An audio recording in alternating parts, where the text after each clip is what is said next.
Bonjour à tous et bienvenue pour cet épisode numéro 128 du Basket Lab, le laboratoire du jeu. Alors, aujourd'hui, on va parler et on va faire le bilan des Los Angeles Clippers.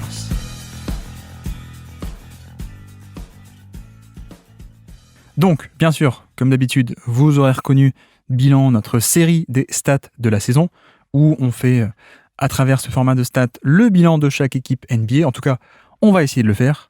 Et donc aujourd'hui, c'est le tour des Los Angeles Clippers.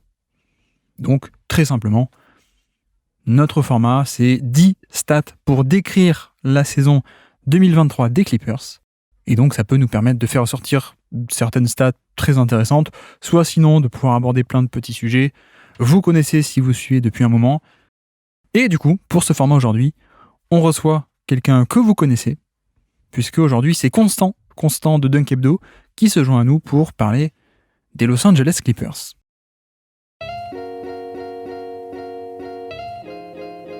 Donc, aujourd'hui, dans notre laboratoire de recherche sur le jeu, bilan des Los Angeles Clippers 2023. Bienvenue dans le Basket Lab.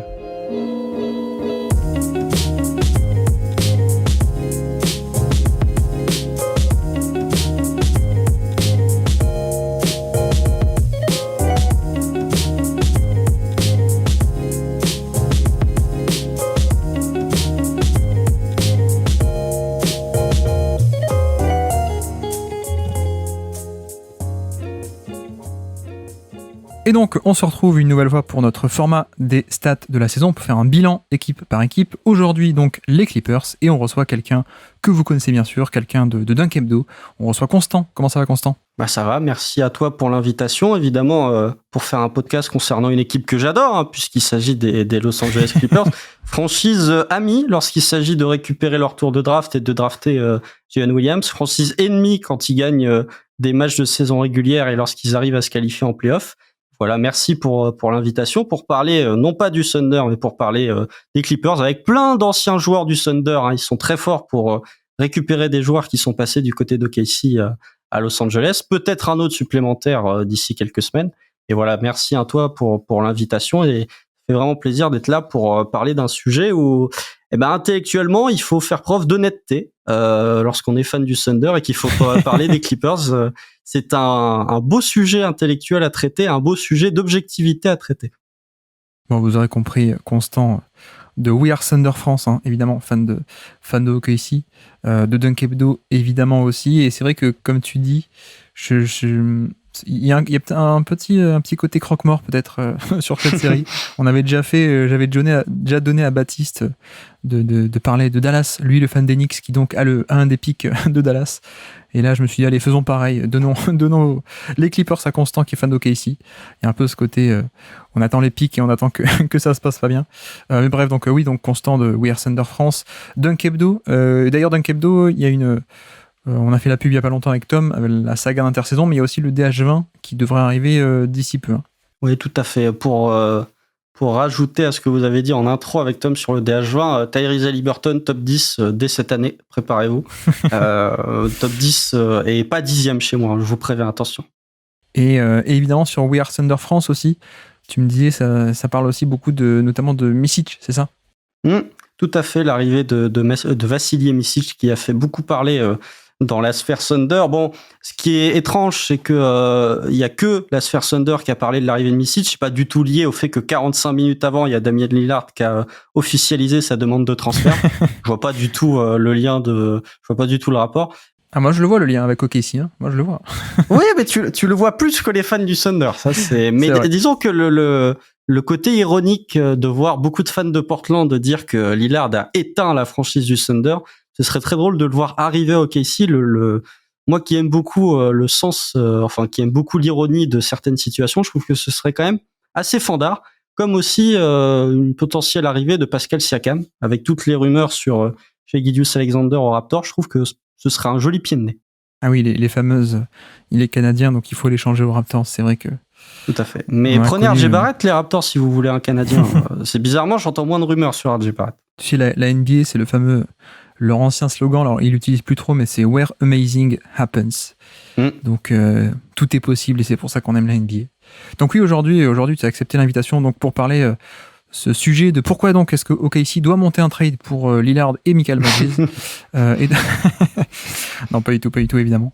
On va laisser le OKC de côté. Donc oui, notre série des stats de la saison, avec donc aujourd'hui les Clippers. Pour si vous découvrez ce format, on essaie en fait de prendre les stats un peu comme prétexte pour faire un bilan équipe par équipe cette saison de 2023, du coup, avec soit des stats intéressantes, soit juste des stats sur un peu qui nous permettent d'aborder plein de petits sujets sur une équipe en question. Et donc, tu connais ce format. Tu me disais que t'as pas eu trop de mal à trouver des stats sur donc les Clippers, qui sont un peu, non pas le rival, mais l'équipe que OKC aime bien regarder échouer.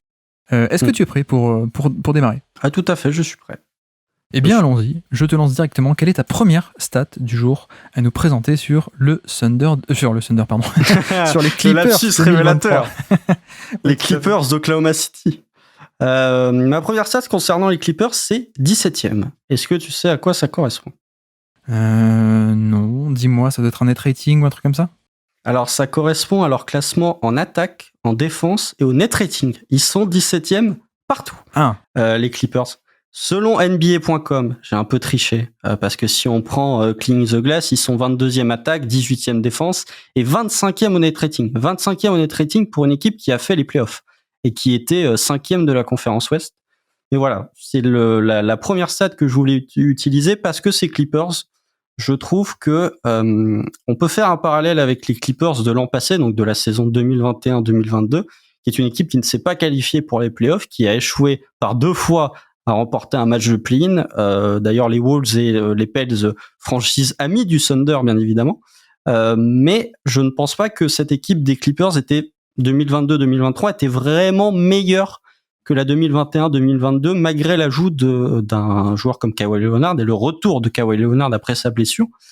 Parce que, pour moi, il y a un point qui est inquiétant pour ces Clippers, c'est le fait que même il y a 2 ans, lorsqu'ils loupent les playoffs, ils avaient un secteur élite qui était la défense, puisqu'ils étaient la 7e défense de NBA, ce qui leur permettait de remporter des matchs. Là, c'est finalement une équipe moyenne, voire moyenne moins, au niveau de l'attaque, au niveau de la défense.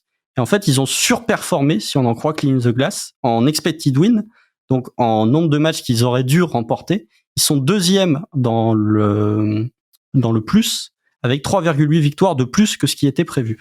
Ouais. Donc, c'est une équipe qui a surperformé et qui, défensivement, a perdu ce côté élite qu'ils avaient la saison passée. Alors, je parlerai même pas de la 2020-2021, parce que là, tu avais vraiment une très très forte équipe.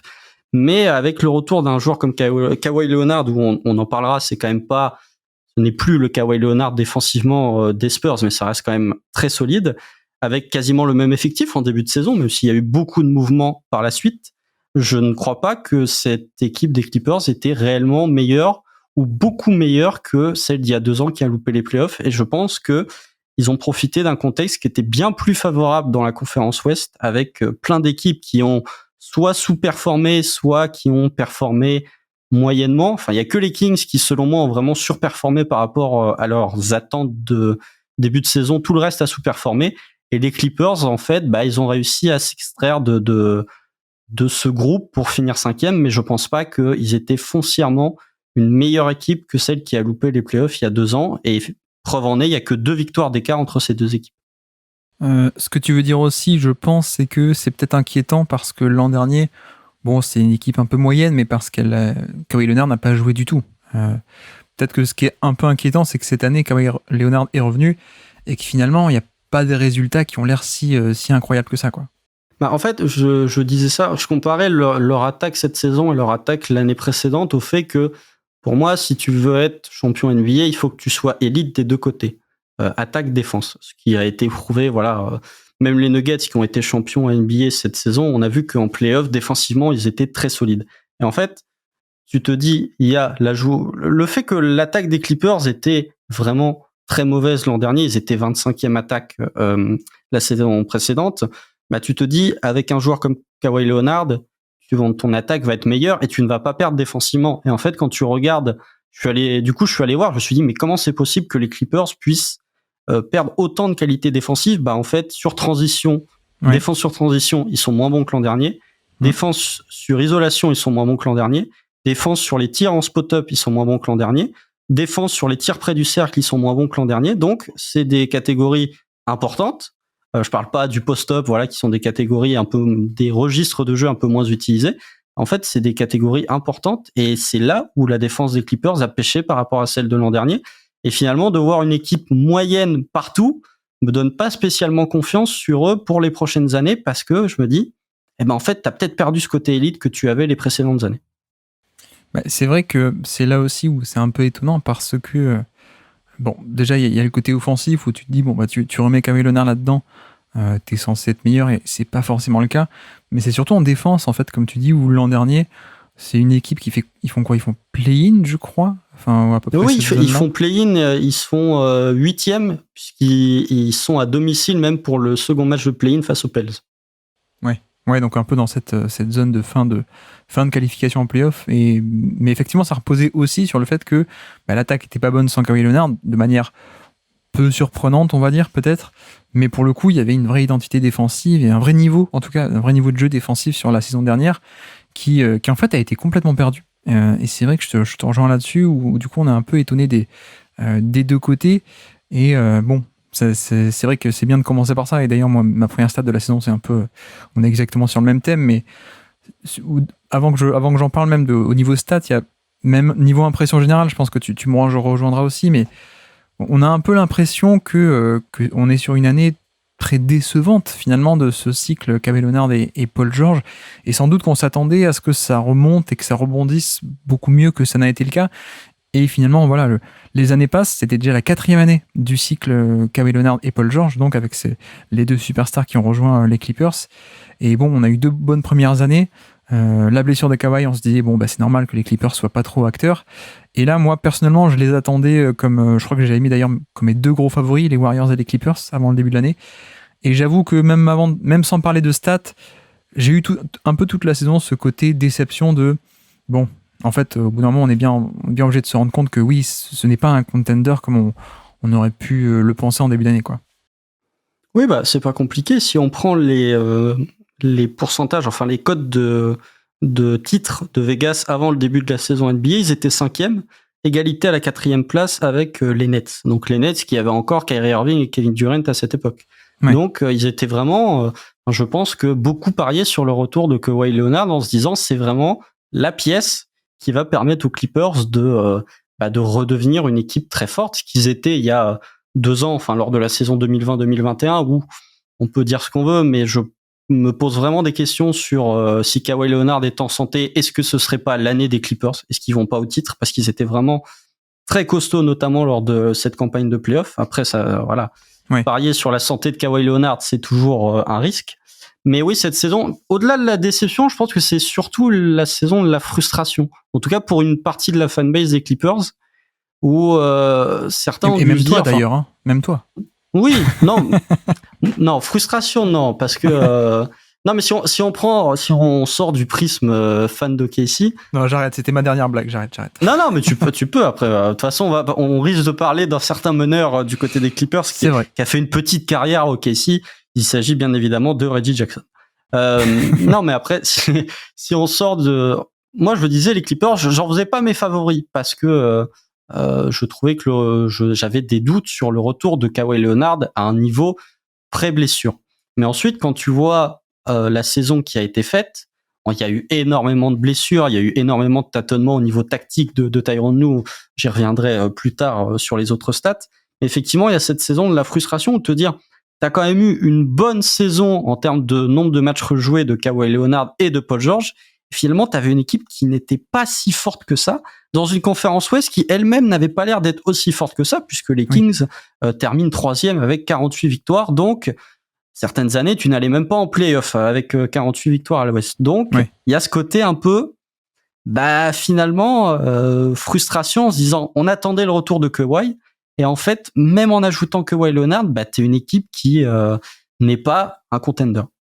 Alors, redis-moi le nom de la star des Clippers passée par les Spurs et les Raptors. Kawhi. Kawhi, oui. Mais après, ça peut être Kawhi. Vous prononcez comme vous voulez. Tu prononces comme Vincent Tullière de Spurs FR, pilier du Twitter français. Vince qu'on a reçu aussi, qui est un des seuls à dire Kawhi, donc c'est toujours assez notable. Mais non, bref, je peux enchaîner sur ma stat aussi, puisqu'on est un peu on est exactement sur la même chose. Moi, c'était moins 0,3 du coup. C'était non pas la position, mais le net rating en soi. Et donc moins 0,3, donc bref, un net rating totalement nul. Et c'est vrai que c'est assez incroyable, en tout cas pour moi, parce que comme je disais, je l'ai projeté comme un candidat au titre en début d'année, et que là, quand on a un différentiel attaque-défense, c'est vrai qu'on l'a pas précisé, mais le net rating, c'est le différentiel attaque-défense, donc le niveau de jeu de l'équipe, grosso modo. C'est vrai que voilà, on est quand même très très loin des standards d'un candidat au titre à ce niveau-là, quoi. Au niveau du net rating, là, on est clairement sur une équipe qui en fait est moyenne, en fait, qui ne crée pas de différentiel, qui ne met pas plus de points que son adversaire, si on devait le résumer, le caricaturer avec des mots français. Et alors, par contre, tu m'as fait un peu douter parce que du coup, je suis allé revérifier. Ils n'étaient pas 25e, ils sont 21e sur Cleaning the Glass. 21e, excuse-moi. Non, mais j'ai mal noté. C'est quand même pas top. C'est quand même pas top. C'est pas un net rating d'une équipe playoffable en tout cas. Oui, exactement. Et tu l'as dit aussi, 22e en attaque et 18e en défense. Donc en fait, ils sont ni bons en attaque, ni bons en défense. Il y avait un peu ce côté vraiment équipe très moyenne au niveau de ces stats-là. Et tu as cité aussi le différentiel qui est assez intéressant. Le fameux win differential, qu'est-ce que c'est concrètement ? C'est à partir de ce net rating, à partir de cette moyenne de l'offensive rating et du defensive rating, on extrapole et on calcule, à partir de ce niveau de jeu, il est censé avoir tant de victoires. Et donc, le fait est que, comme tu disais, il y a eu une méga surperformance, entre guillemets, de ce point de vue-là, puisque ils ont quasiment 4 victoires en plus que attendu d'après leur niveau de jeu. Et pour dire aussi, j'avais noté, donc 44 victoires pour les Clippers. Tu leur enlèves, entre guillemets, ces 4 victoires un peu d'après cette stat qui n'est qu'un indicateur, évidemment. Mais en gros, on est au niveau des 40 victoires, du coup. On passe de 44 à 40 victoires et on est au niveau de OKC qui est 10e, quoi. Donc, tout à fait. C'est pas pour dire avec exactitude y jouer comme ça, ou voilà, on n'est pas sur la précision, on est sur des indicateurs statistiques, et effectivement ça fait quand même une sacrée différence, finalement, 4 victoires d'écart en plus ou en moins. Après, c'est vrai que sur ce côté win differential, c'est aussi pour ça que je voulais en parler. Il y a des fois c'est de la chance, il y a des fois c'est pas non plus non mérité, peut-être si on peut le dire comme ça. Il y a des fois effectivement c'est juste un peu de la réussite, le côté un peu aléatoire. Il y a des fois aussi, par exemple, c'est des surperformances de par le clutch. Je crois que c'est Chicago l'an dernier qui est pas mal aussi là-dessus, parce qu'il y a tous les matchs serrés, il les gagnait avec DeMar DeRozan.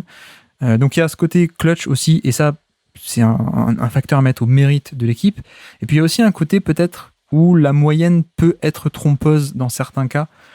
Je dis n'importe quoi et je ne me suis pas penché concrètement sur le sujet.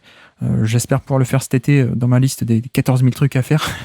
mais pour donner en tout cas un exemple un peu théorique, par exemple, si on a des Clippers qui, sur des mauvais matchs où il n'y a pas les stars, perdent de 20 ou 25 points, et que le match d'après où il y a des stars, ils font une victoire, mais seulement ils gagnent de 3, 4 ou 5 points de plus que leur adversaire, forcément, au niveau des bilans victoires, défaites, c'est une victoire, une défaite, mais au niveau de la moyenne, on est sur un différentiel qui va être négatif. Donc voilà, je ne sais pas à quel point c'est représentatif ou pas, je ne sais pas à quel point la moyenne est trompeuse ou pas. Moi, il me semble qu'elle est peut-être légèrement trompeuse, mais je suis d'accord pour dire que c'est pas non plus, c'était pas non plus un ogre caché, et on est plutôt sur une équipe proche de la moyenne que de tout en haut. C'était aussi un peu ça ton propos, quoi. Oui, faudrait regarder, alors, excusez-nous, on l'a pas fait, mais regardez avec exactitude combien de défaites de plus de 10 points quand Kawhi et Paul George ne jouent pas, combien de victoires de 5 points quand Kawhi et Paul George jouent. Enfin, on n'aura jamais l'exactitude complète, on sera jamais au plus proche, faudra toujours faire avec ces moyennes-là, effectivement. Mais ce qu'on peut dire, c'est que les Clippers, en pourcentage de victoires dans le clutch, ils sont 11e de la ligue cette saison, donc ils sont quasiment dans le top 10, donc c'est une équipe qui a bien performé au niveau dans le clutch. Encore une fois, un joueur comme Kawhi Leonard aide pas mal dans ce cas de figure.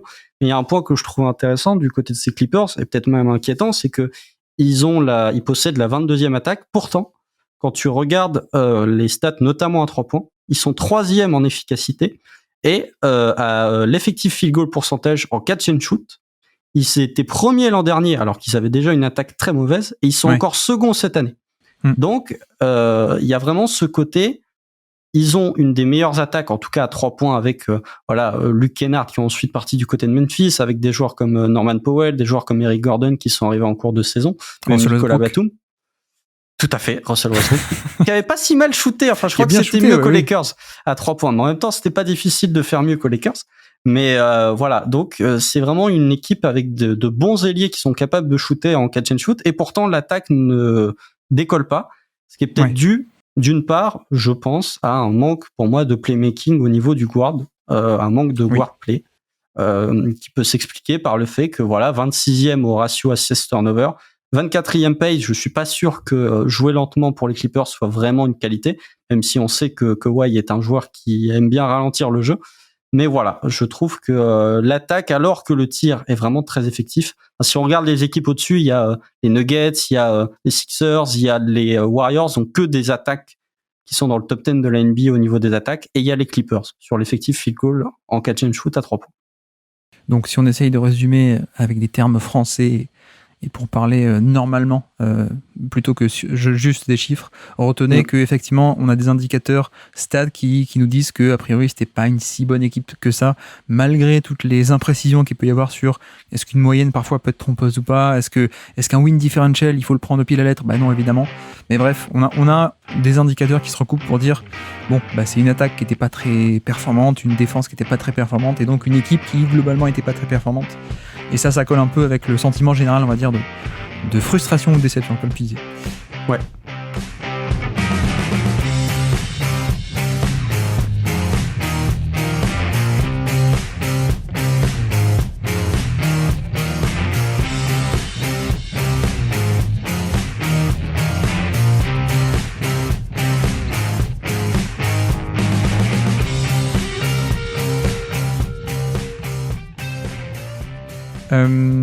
Du coup, on peut avancer puisque nous avons fait nos 2 premières stats. Quelle est donc ta deuxième stat de la saison des Clippers 2023 ? Alors ma deuxième stat, c'est 324. Ouais. Ça correspond au nombre de possessions jouées par le 5 le plus utilisé par Tyronn Lue. C'est 29e en NBA. Il n'y a que les Lakers qui font pire, avec 244, si je ne dis pas de bêtises. Ils ont fait 30 starting line-up différents. Il n'y a que les Spurs à 40 et les Lakers à 39 qui ont utilisé plus de starting line-up différents. Bah, ça illustre encore une fois cette problématique au niveau des blessures. Déjà, d'une part, les blessures, évidemment, les blessures de Kawhi, les blessures de Paul George, mais aussi du tâtonnement qu'a fait Tyronn Lue. Alors, il y a eu, comme pour les Lakers, les Spurs, c'est étrange qu'ils aient utilisé autant de line-up. Bon, il y a le côté tanking qui fait que tu utilises beaucoup de starting five différents. Mais les Lakers et les Clippers sont 2 équipes qui ont fait des moves à la trade deadline, donc qui ont chamboulé l'effectif. Donc c'est normal que tu aies pas forcément la plus grosse continuité au niveau de tes 5 les plus utilisés.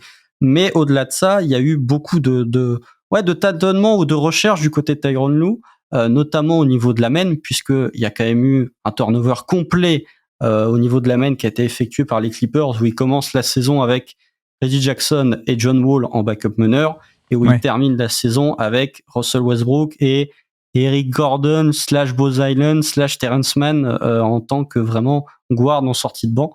Donc il y a eu vraiment cette volonté de changer. Ils ont même changé de philosophie en cours de saison. Ça, j'aimerais peut-être en parler un peu plus dans le détail, mais au niveau du backup 5, où ils sont allés récupérer Mason Plumlee, alors que auparavant, tu avais plus cette notion de 5 qui est un ailier avec Nicolas Batum, avec Robert Covington. Donc ils ont vraiment changé de philosophie en cours de saison, et ça s'illustre en montrant que oui, le 5 le plus utilisé, c'est le 29e 5 qui a le plus joué en termes de possession de toute la NBA. Donc beaucoup de blessures, mais aussi, et ça permet d'illustrer le fait que la saison n'a pas été de tout repos pour les Clippers et n'a pas été aussi satisfaisante que prévu. Beaucoup d'expérimentation du côté de Tyronn Lue. Oui, c'est. Bon, je l'avais noté aussi, effectivement, mais comme tu dis, la première stat dont on a parlé, c'est un peu le niveau finalement qui est décevant. Là, la deuxième, ce côté line-up principal qui a été peu utilisé, c'est un peu la cause aussi, peut-être, ou en tout cas une des causes de ce niveau décevant, c'est le turnover constant et peut-être le manque de régularité, le manque de fondation très solide, avec en effet, le fait que le meilleur line-up, le line-up le plus utilisé, n'ait pas été si utilisé que ça, il y a eu vraiment un turnover à cause de blessures, à cause d'échanges, à cause de gens qui disparaissent de la rotation aussi, hein. On pense à John Wall ou d'autres cas comme ça. Donc oui, un fort facteur d'instabilité, pardon. Et là encore, c'est pas caractéristique d'une équipe qui va au bout, qui va très loin.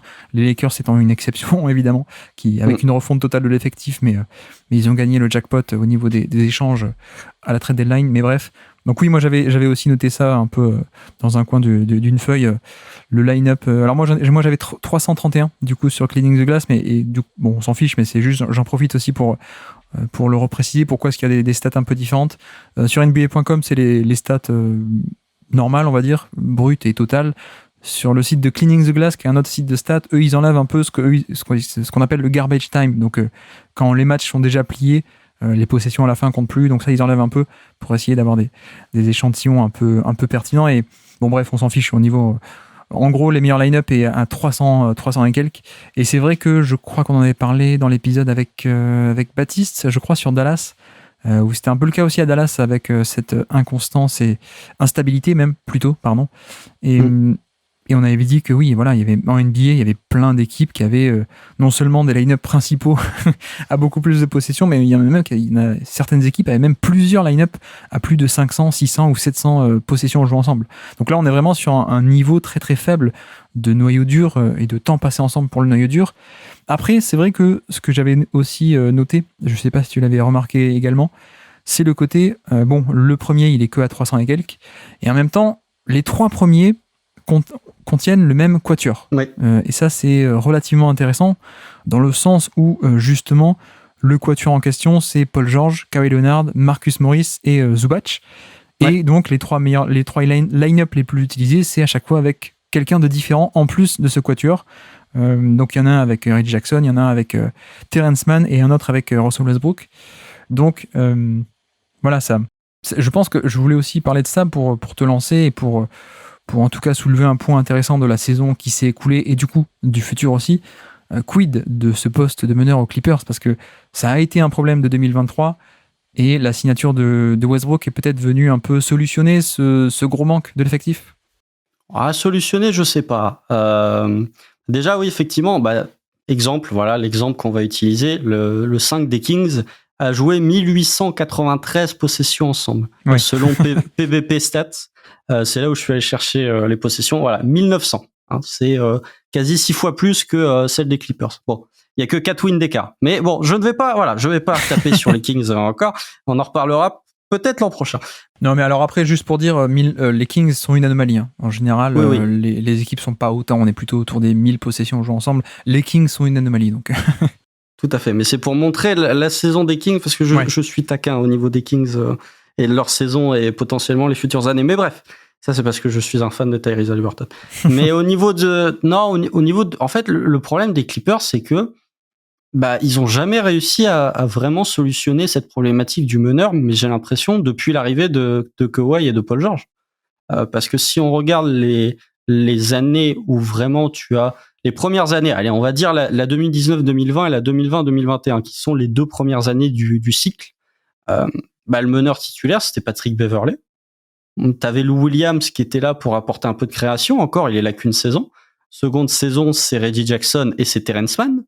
En fait, ils ont jamais réussi à résoudre cette problématique du meneur, sachant que les Clippers sont une équipe les Clippers est une équipe qui va pas vraiment au cercle. Beaucoup de mi-distance avec Kawhi, avec Paul George, avec même Norman Powell, même si Norman Powell c'est un peu différent, il va quand même plutôt au cercle, mais voilà, les deux principaux joueurs sont vraiment des fanats du mi-distance et vont assez peu au cercle, et ça manquait de guard play, ça manquait de capacité de création, et l'ajout de Russell Westbrook faisait sens à partir du moment où tu en avais un des deux, à savoir Kawhi ou Paul George qui n'était pas sur le parquet. Dès qu'il était là, c'était tout de suite beaucoup plus complexe, mais il avait au moins la qualité d'apporter de l'agression près du cercle et d'apporter une qualité de playmaking, ce qui n'était pas le cas, par exemple, de Reggie Jackson, qui a vraiment fait un début de saison qui était affreux du côté des Clippers. Je parlerai même pas de John Wall, parce que là, pour le coup, c'était acté, mais Reggie Jackson, qui a commencé en tant que titulaire, puis ensuite qui est benché, parce qu'ils sont en 21-21 au moment où Reggie Jackson passe sur le banc et où c'est Terrence Mann qui devient titulaire. Donc, ils ont jamais réellement réussi à solutionner ce problème de guard play. Et la problématique, c'est que l'ajout de Russell Westbrook t'amène à un registre dans lequel tu manquais, à savoir de la création pour les autres et un joueur capable d'aller au cercle, mais te soulève d'autres problématiques, notamment son jeu off-ball quand Kawhi et quand Paul George sont sur le parquet, et aussi son manque de spacing si tu le combines à celui de Zubac ou de Plumlee. Ouais. Non, mais effectivement, c'est comme tu dis, il y a toujours eu un peu une problématique sur ce poste de meneur. Moi, franchement, moi, Patrick Beverley, à la limite, c'était pas si problématique que ça, je trouve, d'avoir Beverley en meneur. Je pense qu'on a un peu tourné la page pour des questions de vestiaire, hein, pour le coup. Il a fallu un peu faire le ménage entre les anciens Clippers qui avaient connu la belle équipe sans stars et ensuite les stars qui étaient arrivés, et on a vu en 2020 que ça n'allait pas du tout ensemble, donc on a un peu tourné la page, mais bon, bref, du coup il n'y avait plus Patrick Beverley, et c'est depuis, comme tu dis, c'est un peu la galère. Et bon, moi ce qui est un peu frustrant, c'est que pour moi, on avait un peu une solution maison qui était Terrence Mann, qui a mis du temps à être mis titulaire et avoir de gros temps de jeu. Et quand ça a enfin été le cas, ça n'a pas duré si longtemps que ça, puisqu'ensuite Westbrook est arrivé. Mais c'est vrai que, comme tu dis aussi, on a ce profil d'équipe qui est particulière parce que c'est lié au profil des stars, en fait. Et c'est là où on en revient toujours à parler de profil au-delà et plus que simplement le niveau de jeu, parce que on est sur nos fameuses catégories entre quelqu'un qui va casser une défense et donc créer du jeu collectif en créant des décalages encore et encore, ou alors simplement des terrasseurs de défense qui vont juste mettre leur tir de leur côté et pas plus que ça, pour caricaturer très grossièrement. Mais c'est vrai qu'avec Kawhi et Paul George, on a aucun des deux qui est un vrai casseur de défense, qui est un vrai créateur collectif à haut niveau, capable de créer des décalages, capable de créer un chaos dans une défense, et donc d'être vraiment un moteur offensif. Aucun des deux ne l'est vraiment. Et donc c'est là-dessus où je pense que Westbrook peut et a déjà résolu certains problèmes. Ça, c'est assez évident. Et c'est marrant de voir que en fait, c'était le même joueur aux Lakers et aux Clippers. Et l'échec aux Lakers n'a justement pas... l'échec aux Lakers n'a pas du tout invalidé les critiques. Au contraire, c'est ce qu'on dit aux Lakers, c'est non, les profils ne correspondent pas avec un autre porteur de balle qui était LeBron James, alors que le même joueur, tu le mets aux Clippers dans un effectif qui a besoin de sa création offensive, ça marche tout de suite mieux. Donc c'est là-dessus où le cas Westbrook, on peut en parler maintenant si tu veux. Je sais que toi, en plus, ancien de OKC, tu connais très bien le joueur, mais comme tu as un peu commencé à dire, il va résoudre certains problèmes, mais il va peut-être aussi en poser d'autres. C'est un peu toujours le cas avec Westbrook. Sur le bon côté, c'est la pression qu'il peut mettre au panier, ce fameux impact sur drive qu'il a encore malgré l'âge avançant, et donc ce côté, quand plutôt que avant les Clippers qui n'avaient pas Westbrook, ça pouvait tourner en rond et ça avait du mal à créer de simples décalages par-ci par-là. Avec Westbrook, tu lui donnes le ballon, tu fais un pick and roll ou tu fais un drive and kick, et voilà, et t'as des choses. Donc ça c'est bien. Donc il y a cet aspect-là qui est un peu dans les pour, on va dire, mais dans les contre, il y a peut-être tout l'aspect défensif où il est assez irrégulier, le côté inefficacité, évidemment, parce qu'en plus il a pris de l'âge, donc l'efficacité, notamment en termes au panier, est un peu moins bonne. Et puis, comme tu dis aussi, le spacing et le fait que, au-delà même de sa présence loin du ballon, il y a aussi le fait que il va pas vouloir y être beaucoup loin du ballon, ou même parce que comme il est pas intéressant loin du ballon, mais quand il est sur le terrain, il a le ballon, et donc forcément ça va en arriver à priver un peu de possibilités Kawhi et Paul George. Mais bon, à la limite, ça peut arriver à fonctionner, je pense, d'une certaine manière. Je sais pas ce que t'en penses. En fait, toute la problématique, c'est que Russell Westbrook, quand tu le signes pour ce qu'il est, pour Russell Westbrook, donc avec son lot de qualités et son lot de défauts, qui sont toujours les mêmes, hein. Prenez OKC, prenez Houston, prenez Washington, prenez Lakers, prenez Clippers, c'est toujours le même Russell Westbrook, hein. Il n'a pas changé d'iota. Alors certains peuvent lui en faire une qualité, d'autres peuvent lui en faire un défaut, mais ça reste toujours un élévateur de plancher assez exceptionnel. Enfin, on l'a vu lors de la série contre les Suns, à partir du moment où Kawhi se blesse, Westbrook retrouve un niveau que personne, je pense, lui aurait dit après ce qu'il a traversé du côté de l'autre équipe de Los Angeles. Mais voilà, après, en fait, j'étais déçu au moment de la signature de Westbrook, j'étais déçu du fait qu'il le mette titulaire. J'aurais vraiment préféré que ce soit Terrence Mann qui garde ce spot de titulaire à la main. Donc là, juste, tu parles de la première signature en buyout, hein, tu parles pas de la free agency là. Tout à fait, tout à fait. Ok. Oui, lorsqu'il est buyout lorsqu'il est coupé par le Jazz et que les Clippers le récupèrent, j'étais déçu parce que je trouvais que Terrence Mann, en plus c'était un moment où les Clippers commençaient à trouver leur rythme, commençaient à enchaîner quelques victoires et Terrence Mann était très bon. Donc je me suis dit, et au moment où j'ai vu la signature de Westbrook, je me suis dit, ils vont le mettre en 6e homme, ils vont le mettre en sortie de banc, ils vont créer une relation de pick and roll avec notamment Mason Plumlee, ce qui a bien marché au cours de la saison, au cours des 21 matchs, puisque les Clippers ont joué peu de matchs après le All-Star break, ou peut-être un peu plus. Westbrook a dû jouer un peu plus de matchs que ça. Mais je trouvais, voilà, quand tu amènes Russell Westbrook, bah t'as toujours une relation intéressante avec ton intérieur, que ce soit avec Ivica Zubac ou que ce soit avec Mason Plumlee sur pick and roll. Ça, il sait très bien faire, et c'est vraiment un truc que un joueur comme Reggie Jackson, un joueur comme John Wall n'apportait pas à ses Clippers. Après, le reste, c'est le joueur qui touche le plus la balle chez les Clippers, c'est Russell Westbrook. C'est pas Kawhi, c'est pas Paul George, c'est lui qui touche le plus la balle.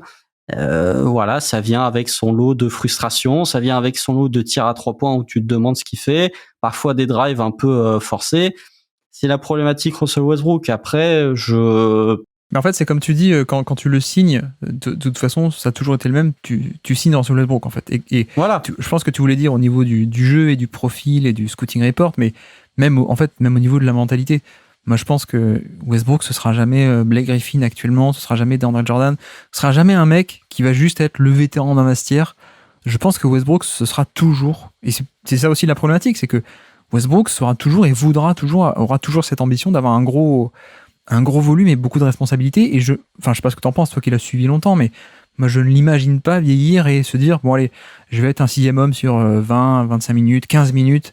Ça me paraît inimaginable, et encore moins actuellement où effectivement on voit qu'il lui reste quand même un peu de jus dans le moteur pour faire ce qu'il sait faire. Donc c'est aussi ça la problématique, c'est que le profil peut être très intéressant sur séquence plus il vieillit, mais en même temps il y a aussi ce côté non mais je suis Westbrook et je veux un gros volume.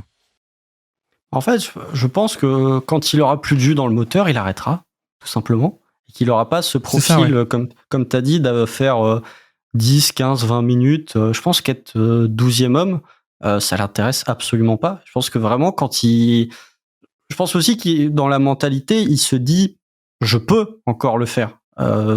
Et en même temps, c'est difficile de lui donner tort parce qu'il y a vraiment des séquences. Bon, maintenant, c'est plus tout le temps. Il y a des séquences où il est encore capable de faire ce qu'il faisait durant ces grandes années. Mais il y a ce côté. Déjà, les Clippers lui ont quand même fait énormément de bien au niveau mental, de sortir un peu de l'enfer des Lakers pour arriver du côté de Los Angeles, enfin, du côté des Clippers, de l'autre équipe de Los Angeles. Ça lui a fait beaucoup de bien, et on a vu que c'était sur le parquet, en tout cas, c'était plus le même joueur. Là où c'était vraiment inquiétant, c'était sur la fin aux Lakers où parfois t'avais plus le Ross qui se donnait à 200% sur le parquet. Là, tu disais bon, là c'est peut-être difficile. Mais ensuite, oui, c'est Russell Westbrook. Donc dans sa mentalité, il va être à 200% et il va encore se considérer comme pas le meilleur joueur sur le parquet, parce que faut pas non plus, il prenait pas les tirs de Kawhi Leonard, mais comme un joueur important et qui va énormément produire sur le parquet. Mais encore une fois, c'est Russell Westbrook. Quand tu signes Russell Westbrook, il faut t'attendre à ce genre de situation. Je pense que là où son apport peut être vraiment très très bon pour les Clippers, c'est surtout pour la saison régulière, où Oui. justement on a un peu des Clippers qui n'ont pas d'autres profils comme ça de haut niveau, on va dire, déjà premièrement, et qui peuvent parfois du coup avoir une attaque qui tourne en rond, ou qui est trop concentrée autour des stars qui font un peu leur truc de leur côté. Encore une fois, on caricature, hein, parce que Kawhi développe son passing, etc. Mais globalement, on n'est pas sur un joueur héliocentrique, méga passeur, créateur de jeu ultime. Donc je pense qu'en saison régulière, il va pouvoir faire beaucoup de bien. Et je pense qu'idéalement, dans un scénario vraiment optimal ou idéal pour moi, c'est il t'apporte ce niveau plancher très haut ou assez haut en saison régulière, et en playoff, tu arrives à l'utiliser peut-être un peu plus légèrement sur séquence, et tu arrives à privilégier sur des grosses séries de playoffs un profil peut-être plus role-player défensif comme Terrence Mann, ou des profils peut-être un peu plus shooters s'ils vont en chercher des comme ça. Voilà, ça c'est un peu un monde idéal, on va dire, en termes d'utilisation du profil et du joueur tel qu'il est actuellement. Mais voilà, en même temps, j'y crois pas trop, parce que, encore une fois, Westbrook a aussi un statut, et je pense qu'il le gardera, ce statut, en playoff, surtout s'il fait des bonnes saisons régulières, quoi. Oui, ou alors tu prends James Harden et tu mets Russell Westbrook en sortie de banc. Non, mais blague à part, oui. Enfin, Rose, de toute façon, c'est l'un des meilleurs élévateurs de plancher de l'histoire. Par contre, tu sais que quand tu arrives en play-off, il y a certains facteurs qui font que c'est tout de suite plus compliqué. Mais Russell Westbrook, on l'a vu à Washington, on l'a vu lors de sa saison MVP, quand tu prends une équipe moyenne et que tu lui donnes les clés, il est capable d'élever le niveau plancher de cette équipe. Et effectivement, tu l'as dit, dans une saison régulière où Kawhi et Paul George peuvent avoir leur lot de blessures et vont avoir leur lot de blessures, un joueur comme Westbrook peut te faire remporter quelques matchs parce que sur certains matchs, il va avoir un volume tel que ça va aider l'équipe. Oui, effectivement. C'est un peu le Westbrook qu'on connaît et qu'on aura toujours, je pense. Et en plus, il y a une assez forte probabilité que d'ici un an, on se dise que Kawhi Leonard et Paul George vont encore louper les playoffs et que tu étais bien content d'avoir Westbrook à 35% d'usage tout seul aux Clippers pour faire une side playoff, quoi. Tout à fait. C'est très probable.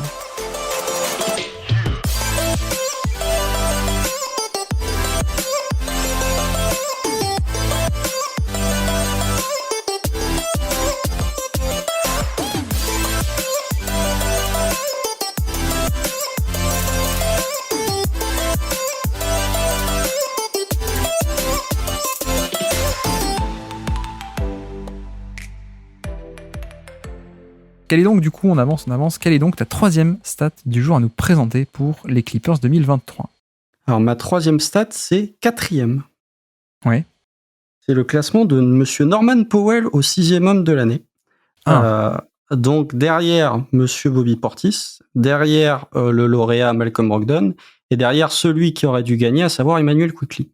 Mais ça, c'est qu'un avis subjectif. Mais en fait, Norman Powell, je voulais souligner la bonne saison, voire même la très bonne saison de Norman Powell, parce que il a été récupéré lors de la trade deadline 22, du côté de Portland avec Robert Covington contre 3 cacahuètes. Et il avait été blessé juste après son transfert. Il fait quelques matchs du côté des Clippers. Il est blessé. Il avait manqué à cette équipe des Clippers sur la fin de la saison régulière. Et là, on a eu vraiment une saison de Norman Powell que j'ai trouvé, moi, très, très, très solide, qui a pallié l'absence de Kawhi ou l'absence de Paul George au scoring.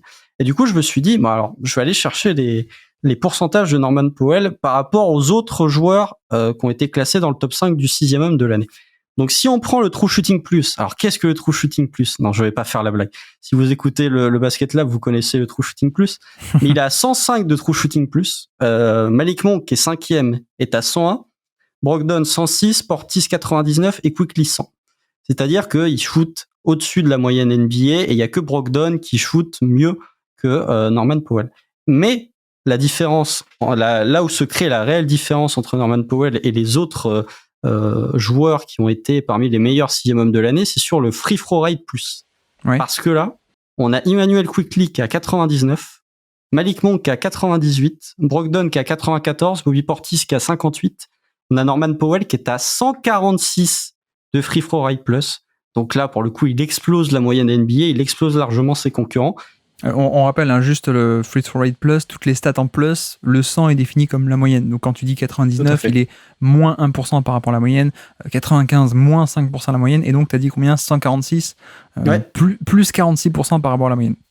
Voilà, donc une saison de Norman Powell où il a été énorme sur la capacité à aller sur la ligne des lancers. Donc je me suis dit, il a 0.39 de free throw rate. Donc, free throw rate, c'est le nombre de lancers par tir tenté, si je ne dis pas de bêtises. Je crois que c'est le nombre de lancers par rapport au reste du répertoire de jeu ou un truc comme ça, à revérifier. Bon, en tout cas, il a un 0.39 de free throw rate, donc je me suis dit, je vais aller chercher les joueurs à 17 points de moyenne ou plus, et à 39 de free throw rate en sortant du banc, dans l'histoire NBA. En fait, il n'y en a que 9. Alors, si on va dans les années 80, il y a John Rue, il y a Ricky Pierce. Bon, ça, c'est les noms que les anciens connaissent, mais que les nouveaux ne connaissent peut-être pas forcément. Il y a Sarunas Marciulionis. Ça me surprend un peu. Il y a Kevin McHale et Detlef Schrempf. Et si on prend un nom qui n'est pas dans les années 90, il y a seulement 2 joueurs qui ont fait ça avec Norman Powell. Il s'agit de Montrezl Harrell et de Lou Williams. Donc, deux anciens 6e hommes du côté des Clippers, 2 anciens lauréats du 6e homme de l'année. Donc voilà, je me suis dit que Norman Powell, il a fait une grosse saison en termes de scoring, une grosse saison en termes d'efficacité, que ce soit à 3 points, parce qu'il a 39% à 3 points aussi, capacité à aller sur la ligne des lancers, donc pas féliciter, mais souligner, en tout cas, la très bonne saison de Norman Powell qui, de l'aveu même de pas mal de fans des Clippers, a aidé à ce que les Clippers se qualifient en play-off et qui les a sauvés de pas mal de situations où tu avais une des deux stars qui était absente. Oui. Moi, j'avoue que toi, tu le connaissais moins bien ou tu l'aimais pas tant que ça finalement avant ça, Norman Powell? Non, moi, j'étais pas très fan du profil, mais c'est des profils où... pour ceux qui écoutent Dunk Hebdo le savent, c'est des profils que j'aime pas trop. Moi, c'est des profils de 6e homme, très axés scoring, playmaker honnête, mais qui sont pas non plus exceptionnels. Peu de défense, même si Norman Powell, de tout ce registre-là, c'est peut-être un de ceux qui défend le plus honnêtement, enfin le plus correctement. Mais voilà, ces profils, moi, de scoreur en sortie de banc, je suis pas trop fan, mais Norman Powell a ce que d'autres joueurs dans ce profil n'ont pas, c'est capacité à aller sur la ligne et capacité d'aller près du cercle. Et oui. Ça, pour le coup, honnêtement, hormis cette saison aux Clippers, je ne savais pas que Norman Powell était capable d'évoluer dans ce registre-là. Je l'avais vu un peu à Toronto, mais à Toronto, j'avais pas le souvenir qu'il était si près du cercle que ça. Donc voilà, c'est vraiment aux Clippers où je me suis dit, mais en fait, il va sur la ligne des lancers, il va agresser le cercle. Oui, puis à Toronto, quand il était à Toronto, t'avais quoi? T'avais 15 ans? 14? Donc, non, j'avais 20 ans quand ils sont champions, les Raptors. J'avais 20 ans. Je plaisante. Non, alors moi, pour le coup, c'est vraiment un joueur que j'ai toujours bien aimé pour ça. Et j'ai eu peur, t'as failli déraper, là, je me suis dit, est-ce qu'il va dire le nom? J'ai cru qu'elle allait dire le profil à la Jordan Clarkson. Et ouais, non, ce genre de joueur. Non, j'ai pensé à Jordan Poole, par contre, mais j'ai rien dit. On arrête le podcast, on arrête le Non, mais alors blague à part, c'est pour ça que moi j'ai toujours bien aimé, c'est que justement on n'était pas du tout sur ce profil un peu joueur en sortie d'écran, un peu scoreur de pull-up en sortie d'écran, un peu le feu follet en sortie d'écran, comme on aime bien dire. Il a vraiment un profil intéressant que j'ai toujours un peu bien aimé parce que il y avait un combo de shoot vraiment d'élite, shoot à 3 points, pour le coup shoot à 3 points de très très haut niveau. On est sur quelqu'un qui a plus de 40%, je crois, en carrière, il fait que des saisons à 40% depuis pas mal d'années. Donc vraiment shooter à 3 points, et donc notamment catch and shoot de haut niveau, et explosivité, avec notamment aussi des qualités physiques de pénétration, d'explosivité, de longueur de bras, et voilà, qui sont très différentes des Jordan Clarkson, de ce genre de profil-là, quoi. Donc bref, il y a un peu ce côté-là que j'ai toujours trouvé intéressant. Du coup, j'étais hyper content quand les Clippers l'avaient récupéré, effectivement, avec Covington. Pour moi, c'était un des trades... Je crois que je l'avais même dit, c'était le trade de la saison dernière dans nos récompenses. Mais donc voilà, j'étais très content. Après, par contre, c'est vrai que Norman Powell est un peu un joueur de plus dans ce style-là aux Clippers. C'est-à-dire le scoreur qui va être bon et très efficace, mais plutôt pour lui-même. Et c'est vrai que dans cette équipe, on a quand même beaucoup ça. Kawhi Leonard étant peut-être le moins pire au fur et à mesure des années parce qu'il développe un peu le côté pick and roll et passing, mais on est quand même plutôt sur un scoreur pour lui-même. Paul George un peu hybride, effectivement. Paul George, c'est vrai, il est assez passeur, mais après tu as du Marcus Morris, c'est exactement ça aussi. Tu lui donnes le ballon, il peut avoir des points pour lui-même. Norman Powell, c'est un peu ça aussi. Eric Gordon qu'on a rajouté, bon, c'est un peu ça aussi, hein, c'est 3 points lay-up et on va pas avoir beaucoup de playmaking pour autrui. Donc c'est vrai que sur le plan individuel, la saison est très très bonne et je suis content de le voir briller. Sur le plan collectif, c'est aussi peut-être un symbole de cette équipe des Clippers qui est faite beaucoup de ce genre de profils qui sont peu créateurs de jeux pour autrui, donc autres que Westbrook dont on vient de parler, quoi. Mais en fait, j'ai l'impression que cette équipe des Clippers, elle est coupée en 3 entre ceux qui vont... Mais normalement, ça devrait être positif puisque tu as des joueurs qui sont capables d'évoluer dans tous les registres, mais tu as vraiment le club des joueurs qui jouent près du cercle avec les intérieurs, avec Norman Powell, avec Russell Westbrook. T'as le club des joueurs à mi-distance avec Marcus Morris, avec Paul George, avec Kawhi.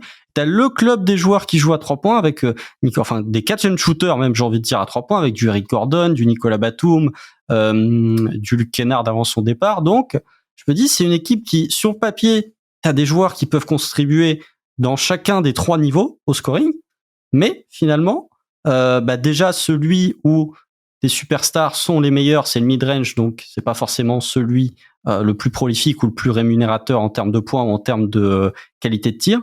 Et ensuite, j'ai l'impression que le mélange ne fonctionne pas. Si tu prends les 3, les 3 catégories, j'ai l'impression que finalement la sauce ne prend pas. Et c'est ça qui est très étonnant.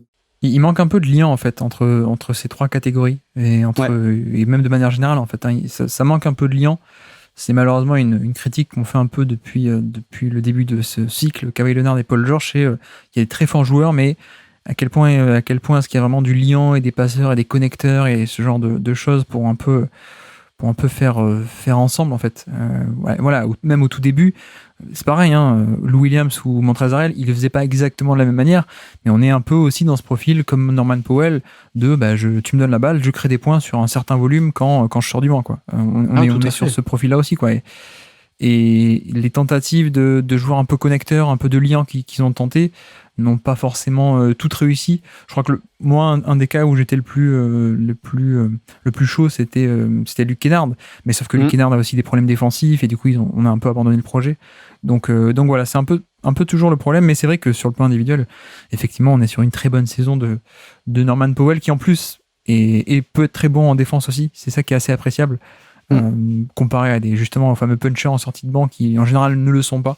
Donc oui, moi j'aime beaucoup Norman Powell qui nous fait, je regarde là les stats un peu globales si vous les voulez, 26% d'usage, plus 5% d'efficacité par rapport à la moyenne, 105 de true shooting plus, c'est quand même très très bon. Surtout pour ce genre de profil. Ouais, effectivement. Ok, bien si tu as fini avec Norman Powell ou alors tu m'arrêtes si tu as d'autres choses à rajouter. Mais du coup, moi, ma 3e stat du jour... Ah bah tiens, on n'a pas trop détaillé là-dessus. Donc, du coup, moi, c'est 3. C'est 3 parce que justement, les Clippers, c'était top 3 au net rating en 2019 et 2020. Et pour continuer un peu dans la veine des stats collectives dont on a parlé tout à l'heure, donc on a dit ils étaient 21e cette année.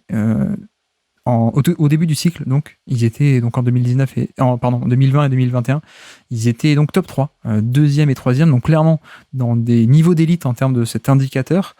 Et le problème, c'est qu'ensuite ça s'est un peu effondré comme on l'a détaillé. Mais ce que je voulais faire, c'est surtout détailler encore un peu plus au sein même de l'attaque et de la défense.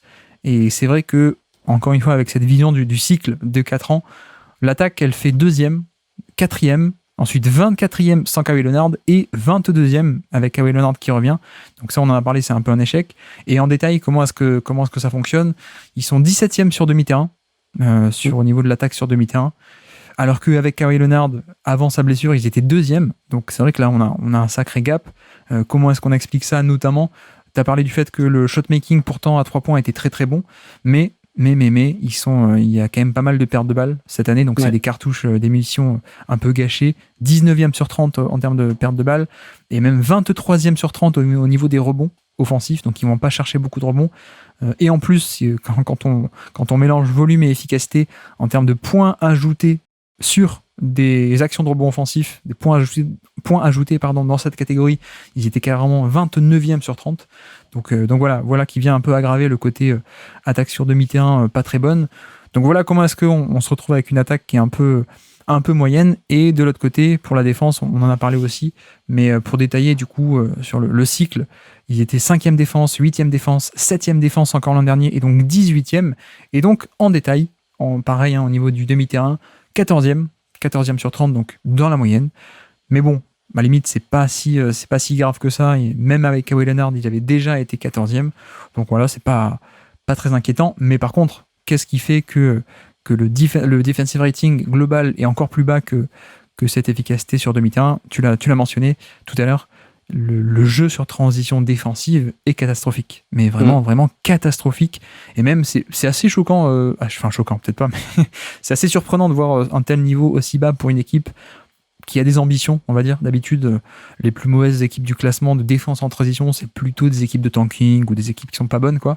Et là, pour le coup, ils étaient donc 27e sur 30 en efficacité de transition défensive et 23e en fréquence, ce qui fait qu'au final, ils étaient, en termes de, à chaque fois, toujours pareil, de points ajoutés ou non dans cette catégorie, ils étaient 28e sur 30. Donc quasiment une des pires équipes de transition.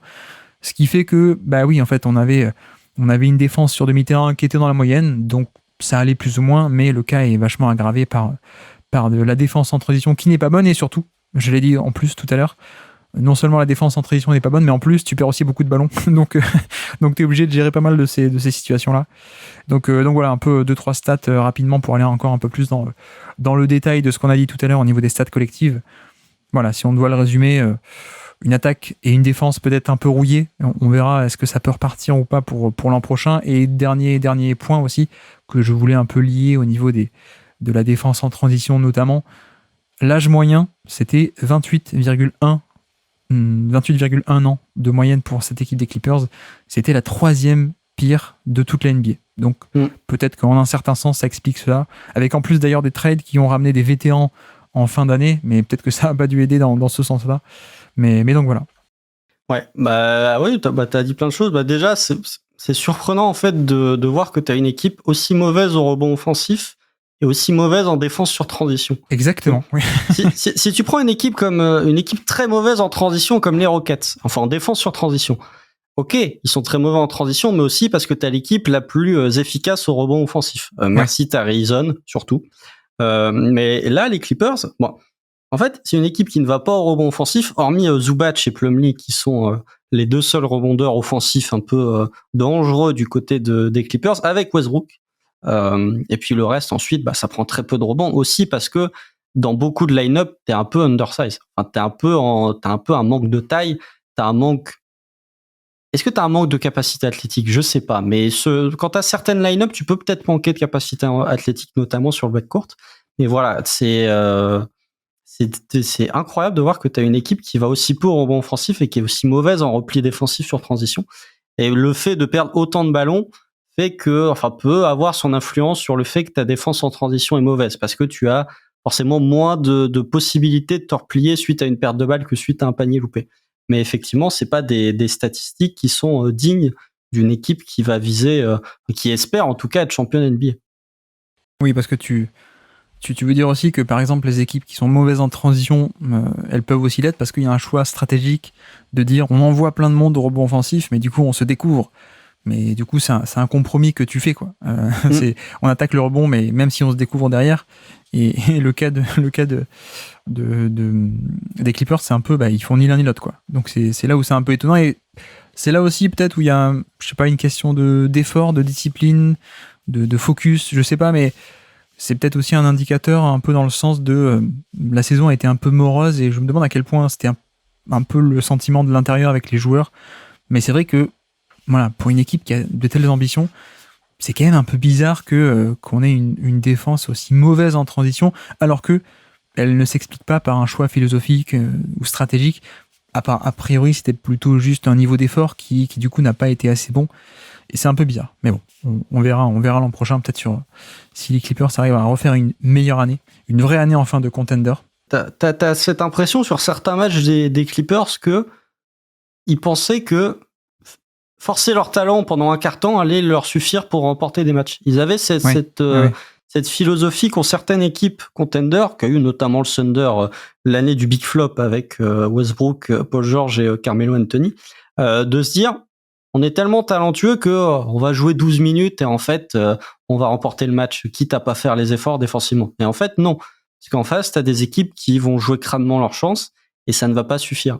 Et j'ai pas de stats précis, mais j'ai vraiment cette impression que les Clippers sont, si ça je pourrais la trouver en cours de podcast, mais leur net rating sur les premières mi-temps, où vraiment j'ai l'impression qu'en première mi-temps ils sont pas du tout concernés, et en seconde mi-temps t'as une équipe qui se dit faut qu'on se réveille. Donc je sais pas, pour moi il y a une question d'effort, une question de se dire peut-être de surévaluer leur talent en disant on est tellement fort, on est tellement talentueux que jouer une mi-temps et pas forcément être concerné pour faire les replis, ça va suffire à remporter le match.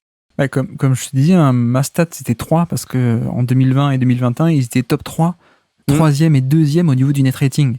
Donc ils étaient clairement une des équipes d'élite qui d'ailleurs je pense serait allée au titre en 2021 sans la blessure de Kawhi, mais c'est une autre histoire. Ouais, c'est possible. Mais peut-être aussi qu'effectivement il y a eu un effet psychologique ou un contre-coup de se dire on était une équipe extrêmement forte qui a pas tant changé que ça depuis 2021 et il y a toujours les mêmes cadres, le même noyau on va dire, et juste le fait de retrouver Kawhi, on va retrouver un peu naturellement à ce niveau-là, quoi. Et c'est peut-être là-dessus que ça peut expliquer ce côté comme tu dis, non pas de se voir arriver, mais en tout cas de s'être dit, bon, ben, on est fort de base, Kawhi revient, on va être fort comme avant.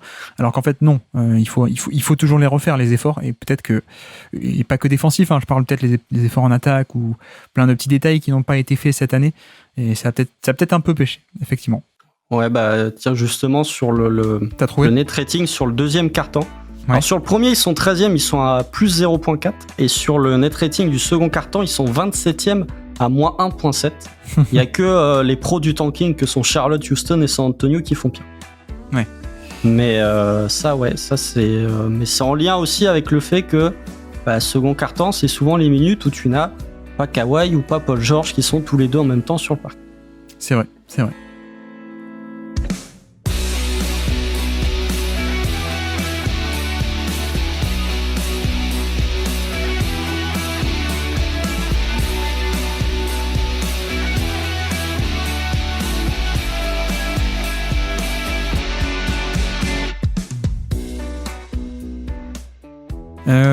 Du coup, avançons. On en a quoi ? On est à 4e, si je dis pas de bêtises. Quelle est ta 4e stat du jour à nous présenter pour les Clippers 2023 ? Alors, j'en hésite sur 2. Il y en a 2 où j'hésite. Je vais prendre celle-là parce que ça va faire la transition, justement. 8, c'est le net rating de Kawhi et de Paul George lorsque les deux sont sur le parquet cette saison.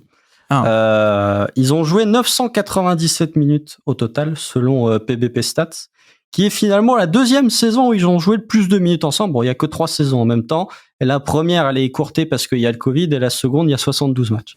Ouais. Donc, c'est probablement, il faudrait faire au prorata de minutes par match, mais c'est peut-être celle où ils ont le moins joué finalement ensemble. Mais 8 de net rating lorsque les deux sont sur le parquet. On en revient encore une fois à cette problématique, c'est que les Clippers, s'ils veulent aller au bout, ça dépend quand même énormément du niveau de leurs deux superstars. Et lorsqu'ils sont sur le parquet, tu as 2 joueurs de très grosse qualité, de très grande qualité, même si, encore une fois, le net rating, cette année, lorsque les deux sont sur le parquet, est moins bon que celui des 2 premières années avant la blessure de Kawhi, où ils sont à 12,70 de net rating sur les 2 premières années. Donc, c'est quand même un net rating qui est très élevé. Et la problématique de cette équipe, c'est à partir du moment où tu en as un des deux qui sort, notamment si on regarde les on-off de Kawhi et de PG, qui sont parmi les percentiles les plus élevés selon Clean the Glass, et des joueurs du banc des Clippers sont parmi les plus bas sur les on-off, donc lorsqu'ils sont sur le parquet ou lorsqu'ils sortent du parquet. Donc voilà, c'est vraiment, encore une fois, tout dépend de la santé de Kawhi et de Paul George, mais même lorsque les deux sont sur le parquet, tu es moins dominant que ce que tu pouvais l'être les 2 précédentes années, parce que voilà, la défense est moins bonne et parce que l'attaque est moins performante que ce qu'elle était. Mais malgré tout, si on peut donner un peu d'espoir aux fans des Clippers, lorsque les deux sont sur le parquet, tu restes quand même une très forte équipe NBA. Oui, et le problème, comme tu dis, c'est quand il y en a un des deux qui sort du parquet, mais l'autre problème, c'est qu'il y en aura forcément un des deux qui va sortir du parquet ou pas être là dans le match, parce qu'il y a le problème de blessure qui est assez récurrent, mine de rien, sur ce cycle.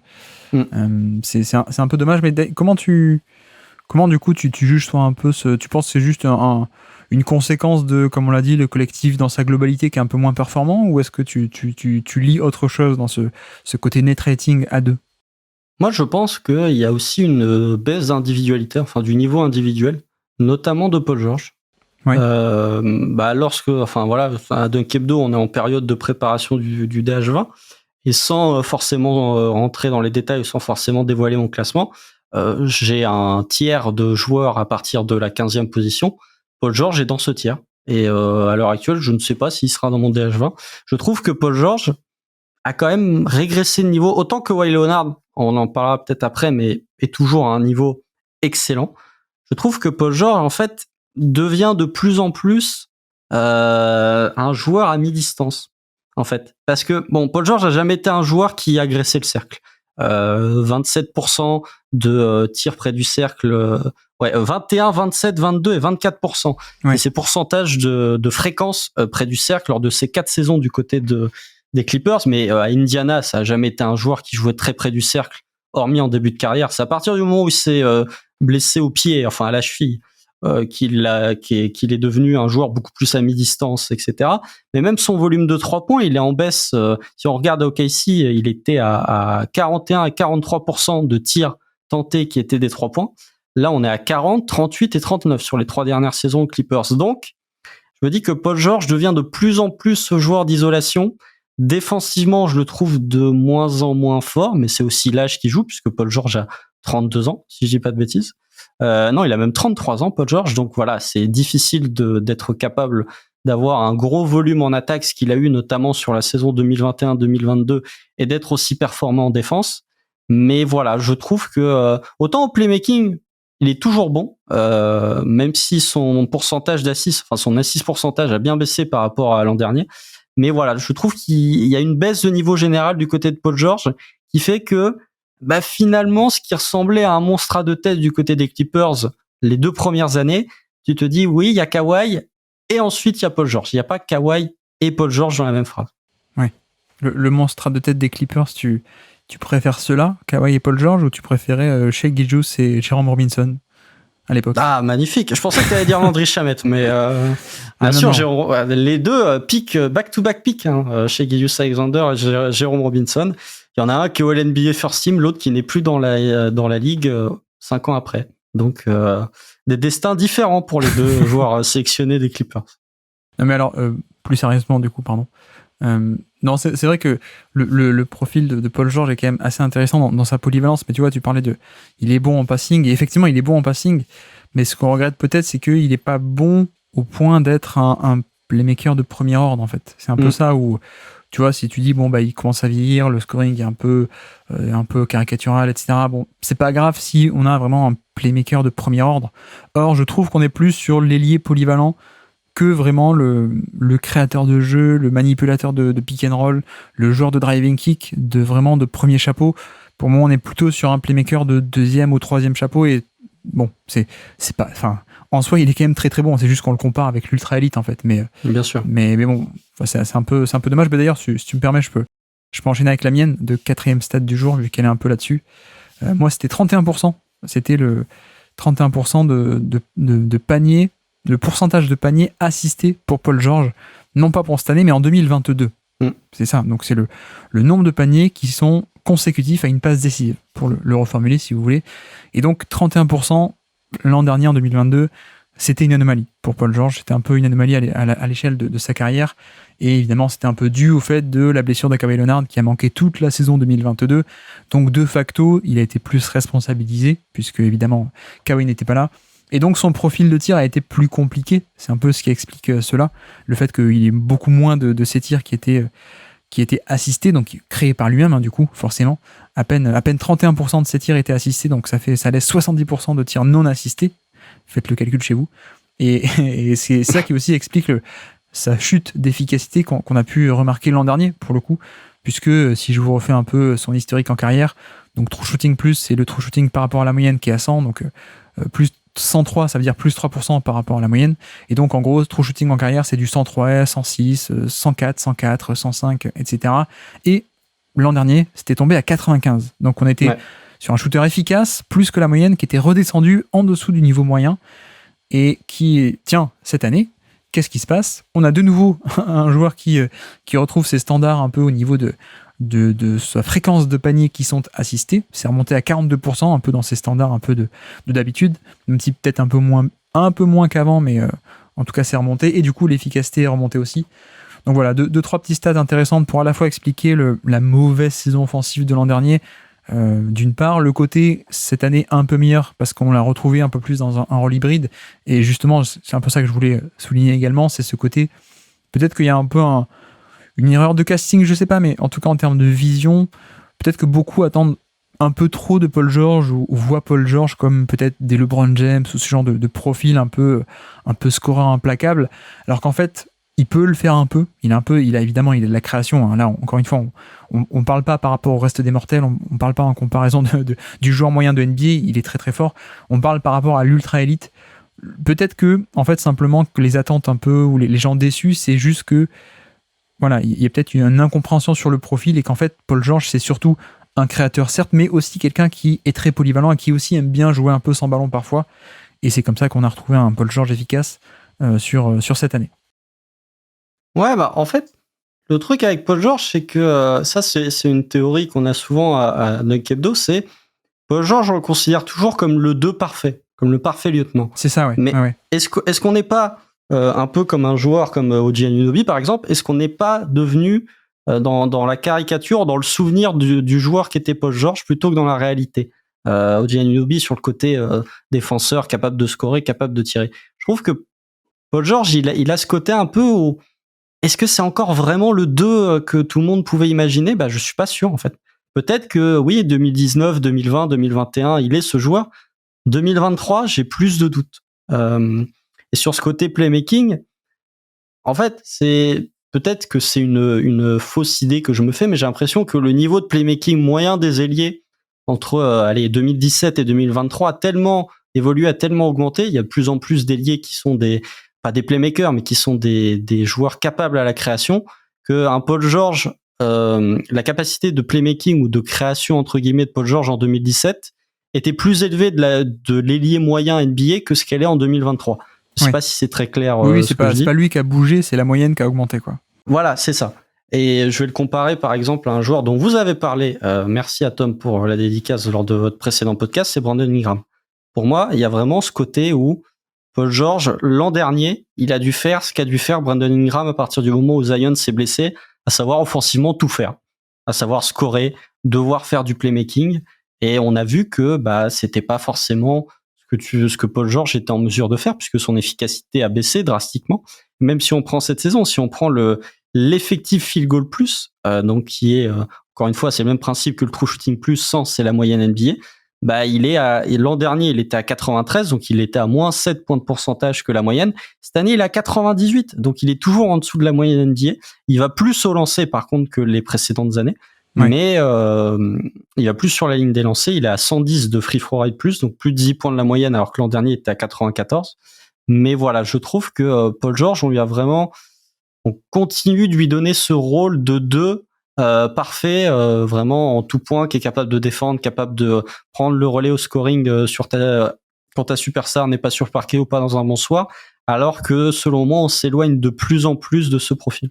Mais ça reste un bon joueur, un très bon joueur. Il a été All-Star cette saison, il fait quand même une grosse saison. Je dis pas que Paul George c'est devenu Dorian Finney-Smith, mais on n'est peut-être plus à ce niveau de Paul George qu'on pouvait espérer, et ce niveau de Paul George qui a déjà eu lieu aux Clippers, notamment sur la 2020-2021.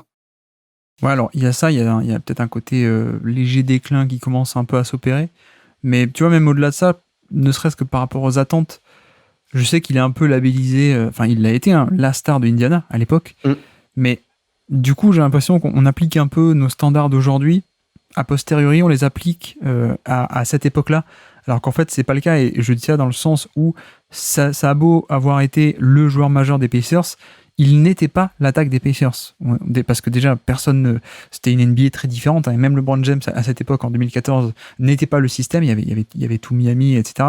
Donc c'était pas la même époque, il n'y avait pas encore l'héliocentrisme à ce point poussé qu'on a vu par la suite. Donc voilà, aux Pacers il y avait aussi du George Hill qui était surtout le meneur encore gestionnaire un peu à l'ancienne, il y avait du David West, et puis même il y avait un fond de jeu collectif, Paul George n'était pas du tout un joueur, un porteur de balle dominant, donc même s'il est perçu comme figure de proue, il l'a été, mais ça restait un meilleur joueur d'un système et d'une équipe qui avait tout un système. Et c'était pas le modèle un peu, si tu veux, James Harden ou Russell Westbrook qui a un peu toute l'attaque en main et qui fait tout, quoi. Donc il y a un peu ce côté-là, et même, tu vois, au Thunder, finalement, il n'était pas non plus le dépositaire du jeu. Au Thunder, il était à côté de Westbrook qui était toujours le moteur offensif. Paul George était le meilleur joueur, mais aussi parce que en termes d'efficacité, ok, et tout ça, mais il était aussi pas tout le temps dans la création pure. Et c'est un peu toute la force, encore une fois, de Paul George, c'est cette polyvalence entre les deux. Et certains pourront regretter qu'il ne soit pas totalement sur ce côté première option d'équipe ou qu'il ait jamais atteint ça, mais il y a ce côté polyvalent qui est intéressant. Donc je sais pas à quel point, voilà, il y a peut-être certaines déceptions peuvent être dues à cause de ça, mais en plus, comme tu dis, vient aussi se rajouter peut-être maintenant des questions de niveau où on est peut-être plus sur justement, non pas de profil, mais de niveau, sur le niveau de OKC où il était encore excellent il y a encore 2, 3, 4 ans. À voir par la suite, mais voilà.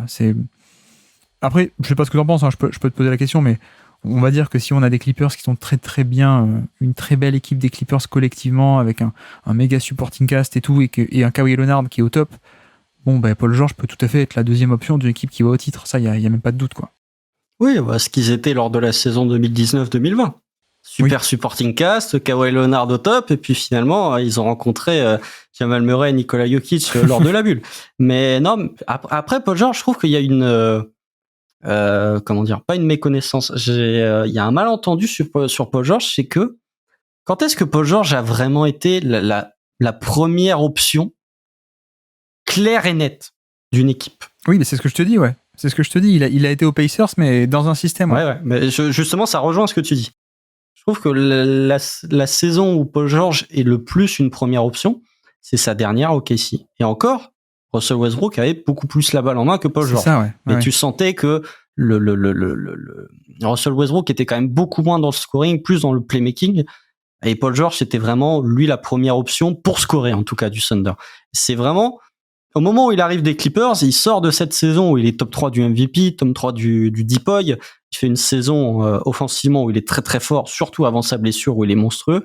Et en fait, tu le mets à côté d'un joueur comme Kawhi Leonard et tu t'attends à ce qu'il soit le Dwayne Wade du LeBron James, pour faire une comparaison du côté de Miami. Mais en fait, Paul George, à partir du moment où tu lui mets un joueur comme Kawhi Leonard, il redevient non pas ce 1B, mais plutôt ce 2. Et là est toute la différence de Paul George comparé à d'autres joueurs, potentiellement. Oui, tout à fait. Effectivement, je pense qu'il y a aussi des incompréhensions où on n'est pas d'accord toujours sur les attentes de base. Donc peut-être qu'ensuite sur les conversations de niveau, on se retrouve pas non plus. Mais bref, donc voilà pour Paul George.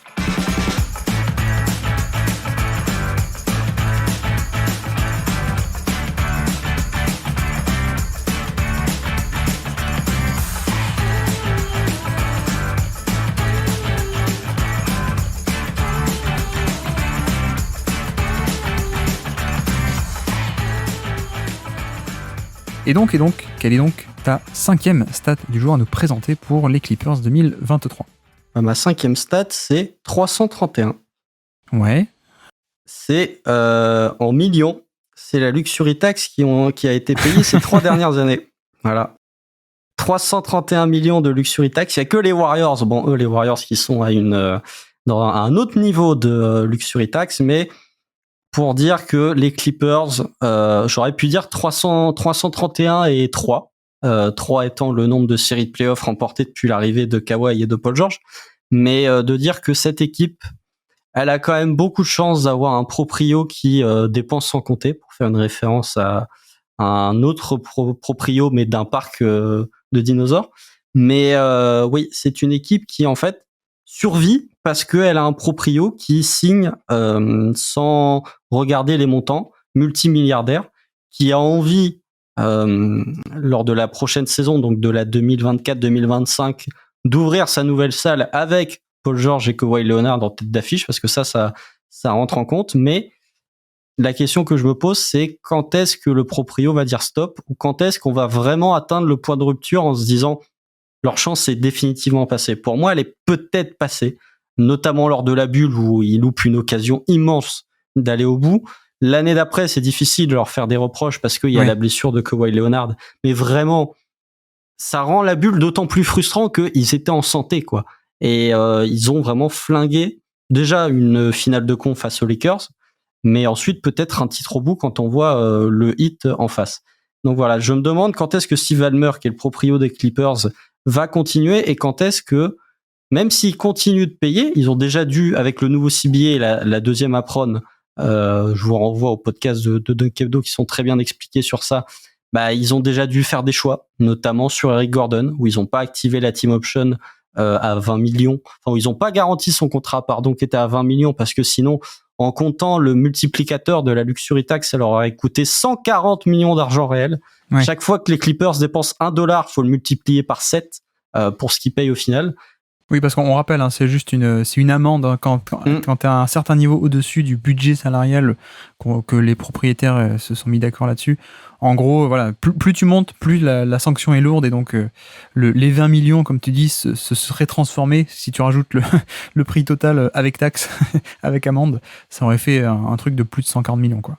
Ouais, tout à fait. Donc voilà, je me dis que les Clippers, quand est-ce que le train sera passé. Pour moi, le train est peut-être déjà passé, déjà financièrement. Alors, ils peuvent s'en sortir avec un coup de pirouette, comme seuls les Clippers savent le faire, avec un certain barbu du côté de Philadelphie qui a l'air très enclin à rejoindre la franchise de Steve Ballmer. Mais même en ajoutant un joueur comme James Harden, je suis pas sûr que ça te permette d'aller au bout, parce que ça va te provoquer, ça va t'amener d'autres problématiques dans ton effectif en fonction de ce que tu dois lâcher. Mais même au-delà de ça, je me dis, est-ce que le duo Kawhi et Paul George a pas déjà laissé passer sa chance de remporter une bague? Parce que là, quand on voit les forces en présence des autres équipes NBA, que ce soit dans la conférence Ouest ou dans la conférence Est, je me dis qu'il y aura toujours une équipe qui sera meilleure potentiellement que ces Clippers. Oui, effectivement. Alors après, bon, la fameuse luxury tax, hein, on l'a dit, c'est le fait de payer une amende de plus en plus chère quand tu dépasses le salary cap, enfin la limite du salary cap. Mais après, tu avais l'air de dire que, alors je sais pas, hein, peut-être que je me trompe, hein, mais tu avais l'air de le formuler de manière peut-être un peu connotée négativement, hein, en tout cas le propriétaire qui dépense sans compter. Finalement, c'est quand même aussi un avantage. Hein, ah non, mais je dis pas ça. D'accord, ok. C'est un avantage pour eux parce que je pense que s'ils avaient eu un proprio, s'ils avaient eu le proprio des Sixers, comment il s'appelle déjà, j'oublie. Josh Harris, non?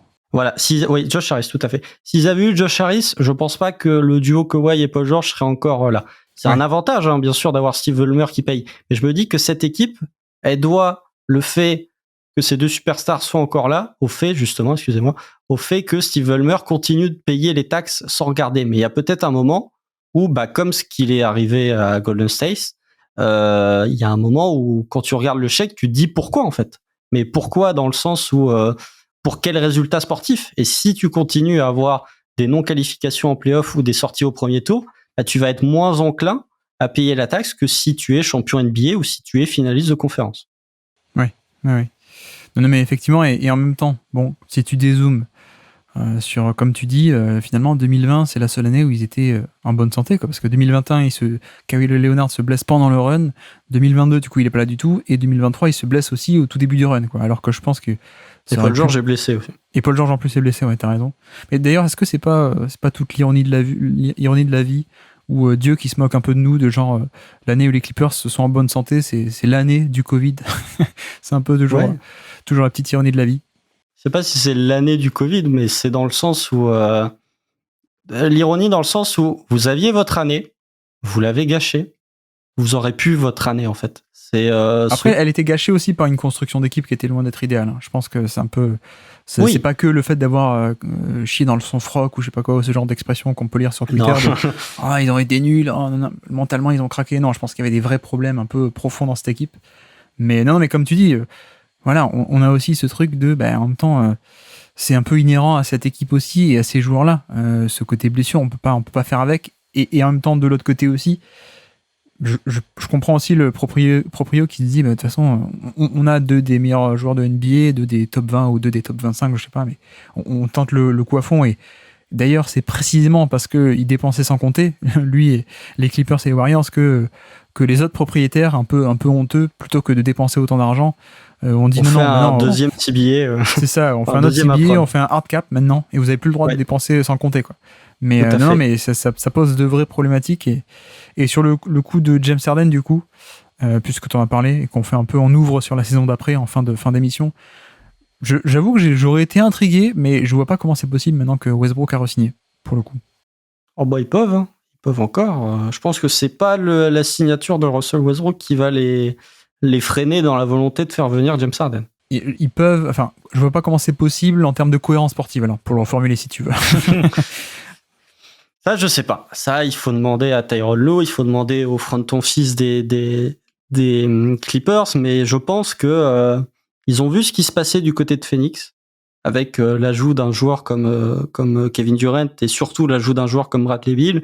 Ils se sont dit, OK, il faut notre trio à nous, quitte à sacrifier ce qu'ils ont eu même cette année, à savoir de la profondeur de banc, parce que quand on prend Norman Powell, Marcus Morris, dont vous avez parlé lors du précédent podcast, qui fait une saison ignoble, mais vraiment ignoble, ouais. Robert Covington, qui lui aussi est en fin de course dans sa carrière NBA, enfin voilà, Terrence Mann, Bones Island, qui est pas un joueur inintéressant, ils ont été récupérés Ils ont drafté Kobe Bryant cette saison. Enfin voilà, ils ont de la profondeur de banc. Et si jamais tu venais à faire un trade pour James Harden, tu augmenterais ton star power, quitte à lâcher un peu de la profondeur d'effectif. Mais je me dis, est-ce qu'un trio de James constitué de James Harden, de Kawhi Leonard et de Paul George en 2023 est suffisant pour remporter une bague? Ça, c'est une question où je penche plutôt vers le négatif. Alors je prends l'exemple, je suis peut-être un peu biaisé, mais quand je vois cette accumulation de 3 joueurs, je me dis, est-ce que tu es meilleur que le trio Kyrie, Kevin Durant, James Harden à l'époque des Nets? Si c'est pas le cas, tu seras pas champion NBA. Mais ils ont pas été champions, ce trio-là, pour d'autres raisons autres que sportives. Mais voilà, s'il y a une arrivée de James Harden, je suis sceptique. Je suis vraiment sceptique sur le plan sportif. Il viendrait combler pas mal de choses, notamment capacité de création. Mais je me dis, Kawhi, Paul George et James Harden, comment les trois vont vraiment coexister sur le parquet? Pas dans le sens il y a qu'un seul ballon, dans le sens où comment les qualités des trois vont pouvoir se mettre en lien avec les deux autres. Enfin, la qualité d'un joueur individuellement va pouvoir se mettre en lien avec les qualités des deux autres joueurs. Moi, ça, pour le coup, c'est le truc où j'ai le moins d'inquiétude. Le côté Harden, en plus, est moins scoreur et plus orienté playmaking. C'est un peu ce qu'il faut à cette équipe. Mais le problème, c'est qu'il y a aussi Westbrook, déjà, quoi. Et avec Westbrook, ce qu'on a dit tout à l'heure, avec ce côté, Westbrook, c'est Westbrook. Et Westbrook, le vrai Westbrook, c'est 30 minutes de jeu par match, et c'est des gros volumes, et c'est un certain statut, etc. Donc, moi, c'est plutôt sur le fait d'empiler. Je sais pas, t'as une équipe qui est catastrophique en défense en transition et en perte de balle, mauvaise en perte de balle, et tu rajoutes Harden et Westbrook.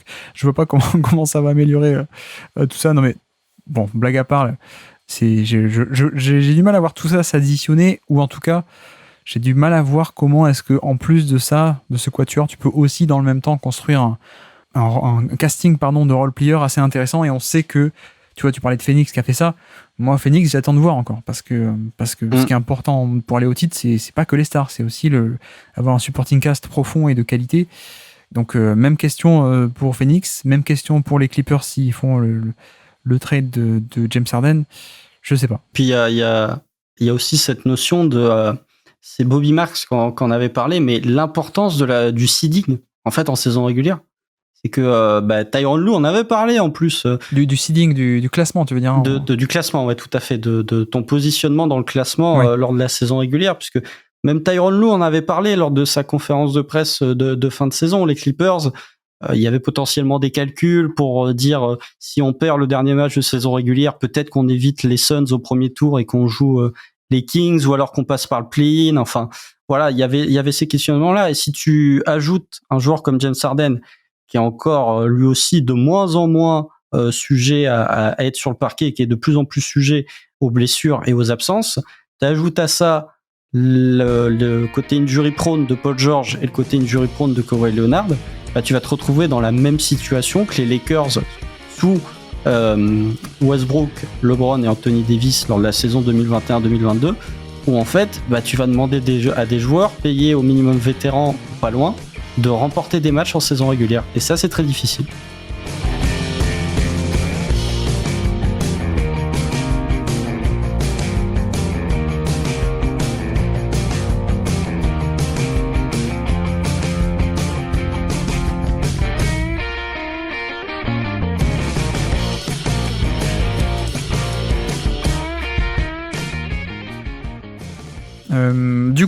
Du coup, avançons. Il reste plus que la mienne, du coup. 5e stat du jour pour moi. Moi, c'est 1,31. Je sais pas si tu sais ce que c'est, 1,31. Ce sont les points partir sur drive de notre ami Kawhi Leonard, puisqu'on n'a pas encore parlé de lui un peu en détail. Peut-être qu'il faut qu'on le fasse.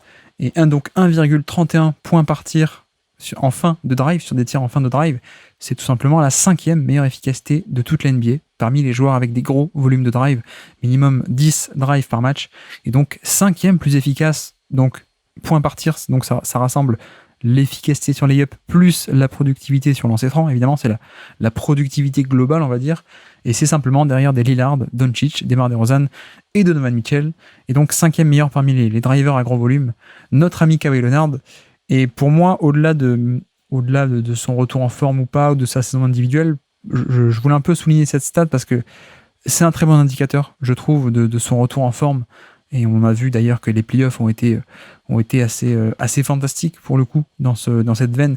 Malheureusement, il s'est blessé, mais on a vu qu'on avait retrouvé un Kawhi Leonard de top niveau, alors que sur la saison régulière, c'était un peu plus compliqué la mise en route, on va dire. Ça s'est fait beaucoup plus lentement.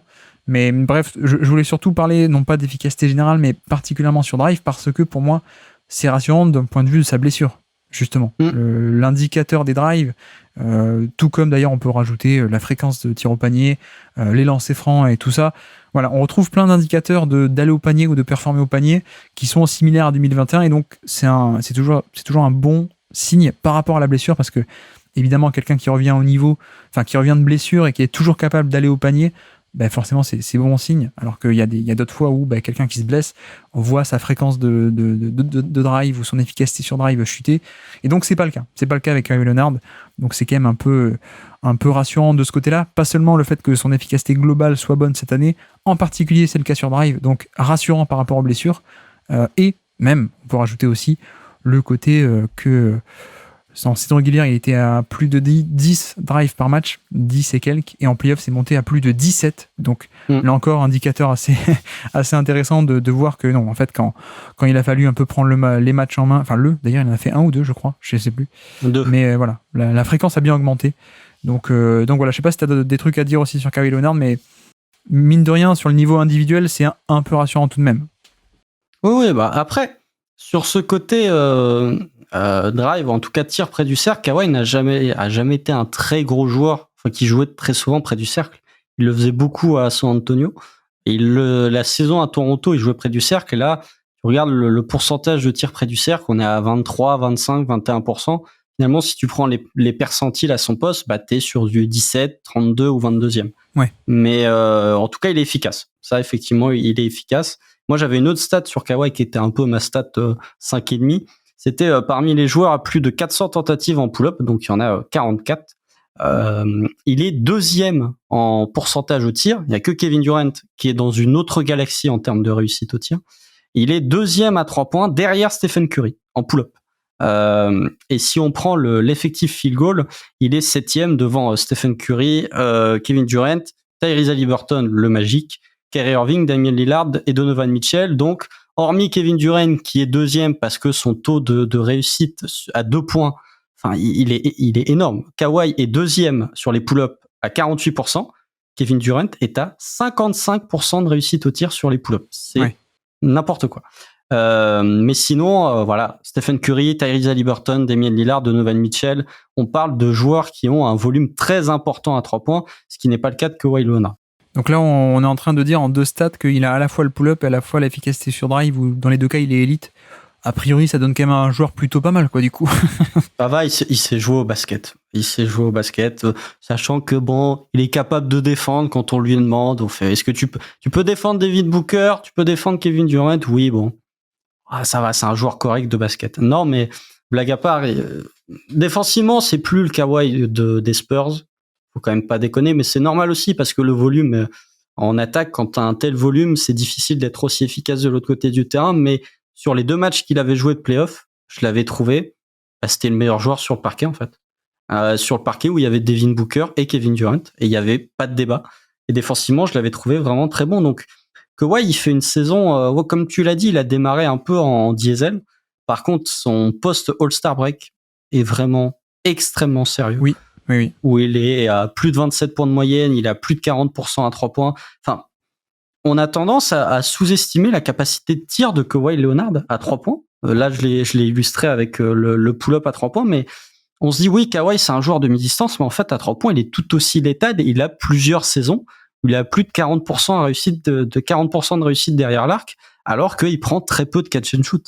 Et il prend très peu de tirs dans les corners. Globalement, les tirs de Kawhi, la plupart des actions de Kawhi, c'est des actions où il est face au panier et avec des joueurs dans le corner. Donc, c'est d'autant plus frustrant sa blessure au ménisque parce que ça commence à faire beaucoup de blessures pour Kawhi, sachant que c'est l'autre genou.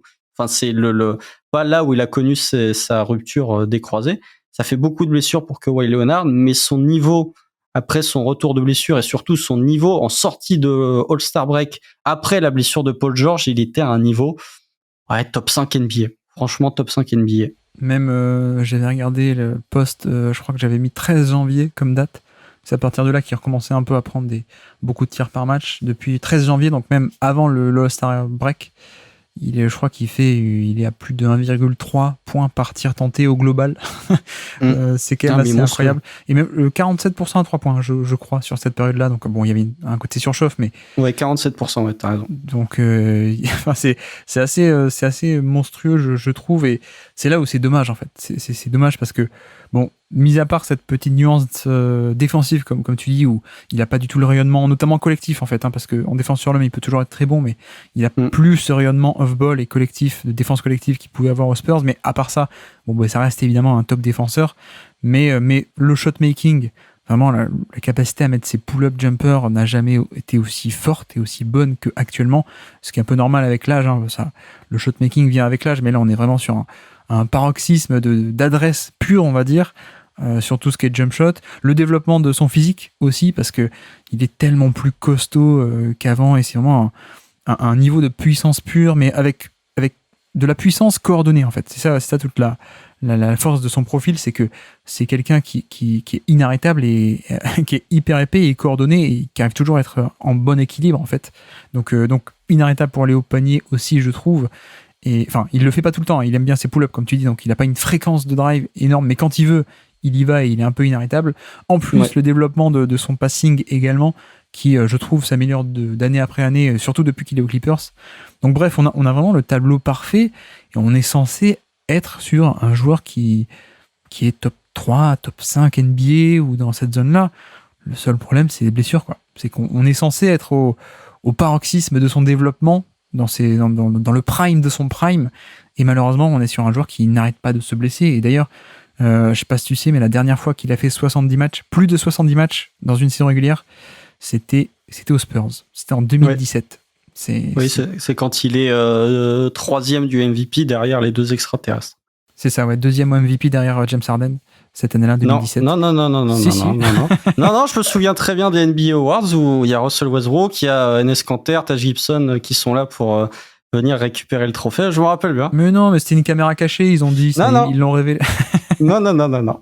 C'est bien marqué, je crois, MVP Russell Westbrook. Non, mais après, pour Kawhi Leonard, et pourtant, c'est 52 matchs. Tu te dis, c'est une saison, cette saison, Kawhi Leonard a joué plus de matchs que Kevin Durant, par exemple. Oui.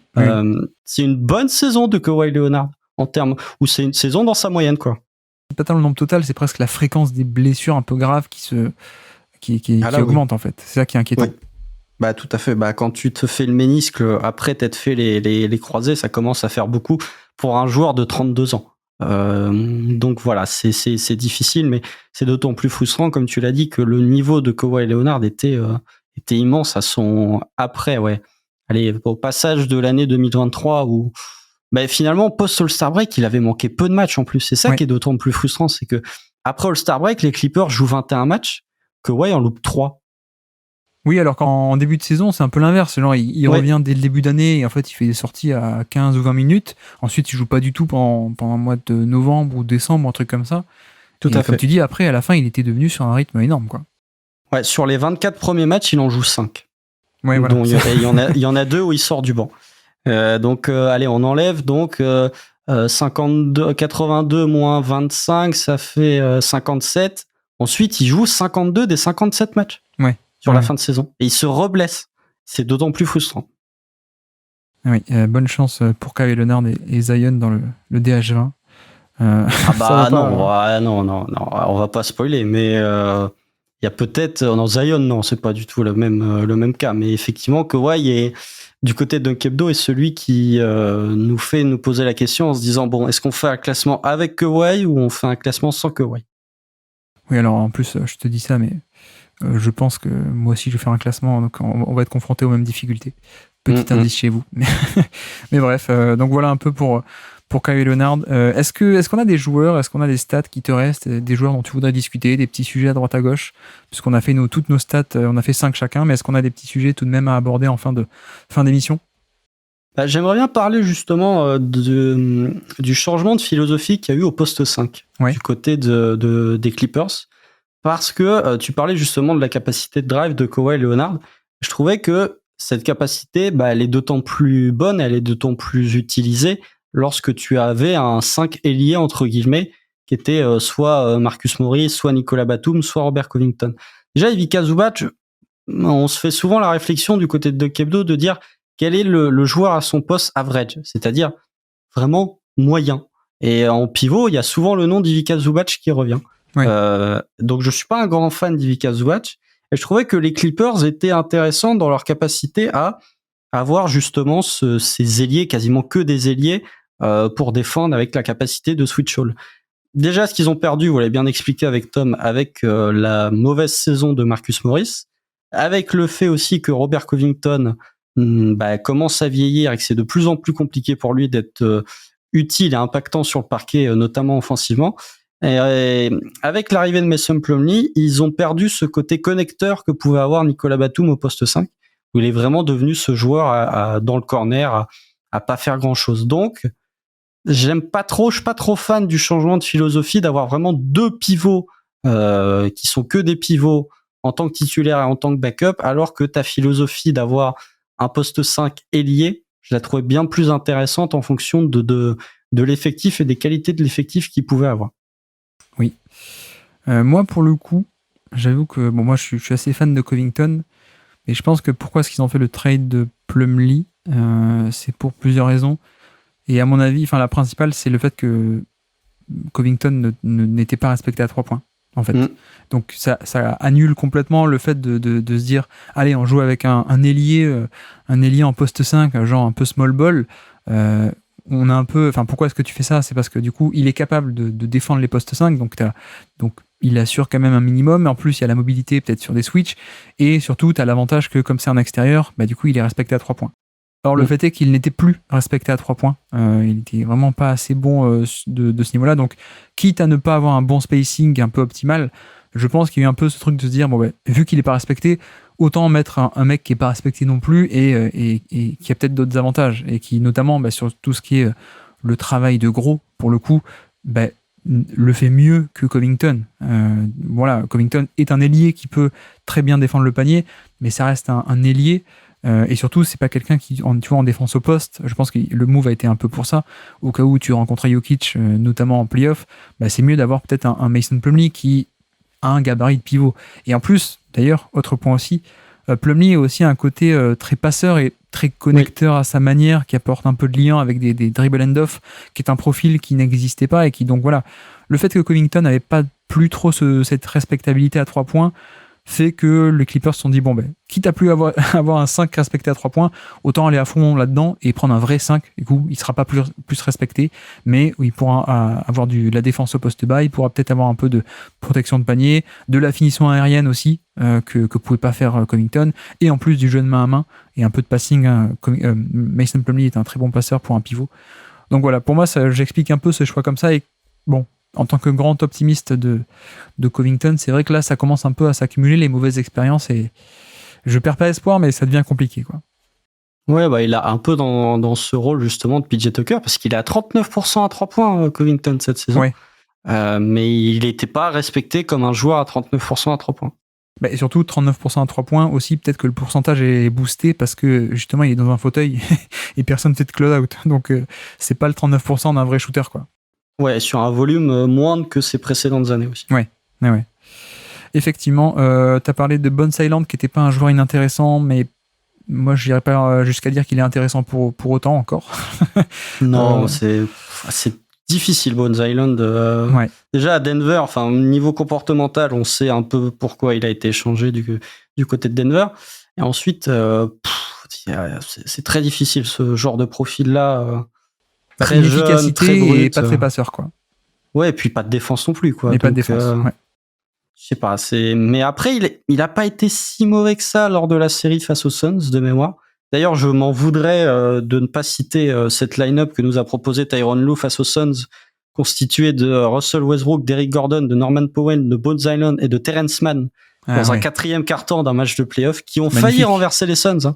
Mais line-up absolument incroyable. Et aussi le match contre les Kings en janvier ou en février, qui se termine à 175-176. Deuxième score le plus élevé dans un match NBA.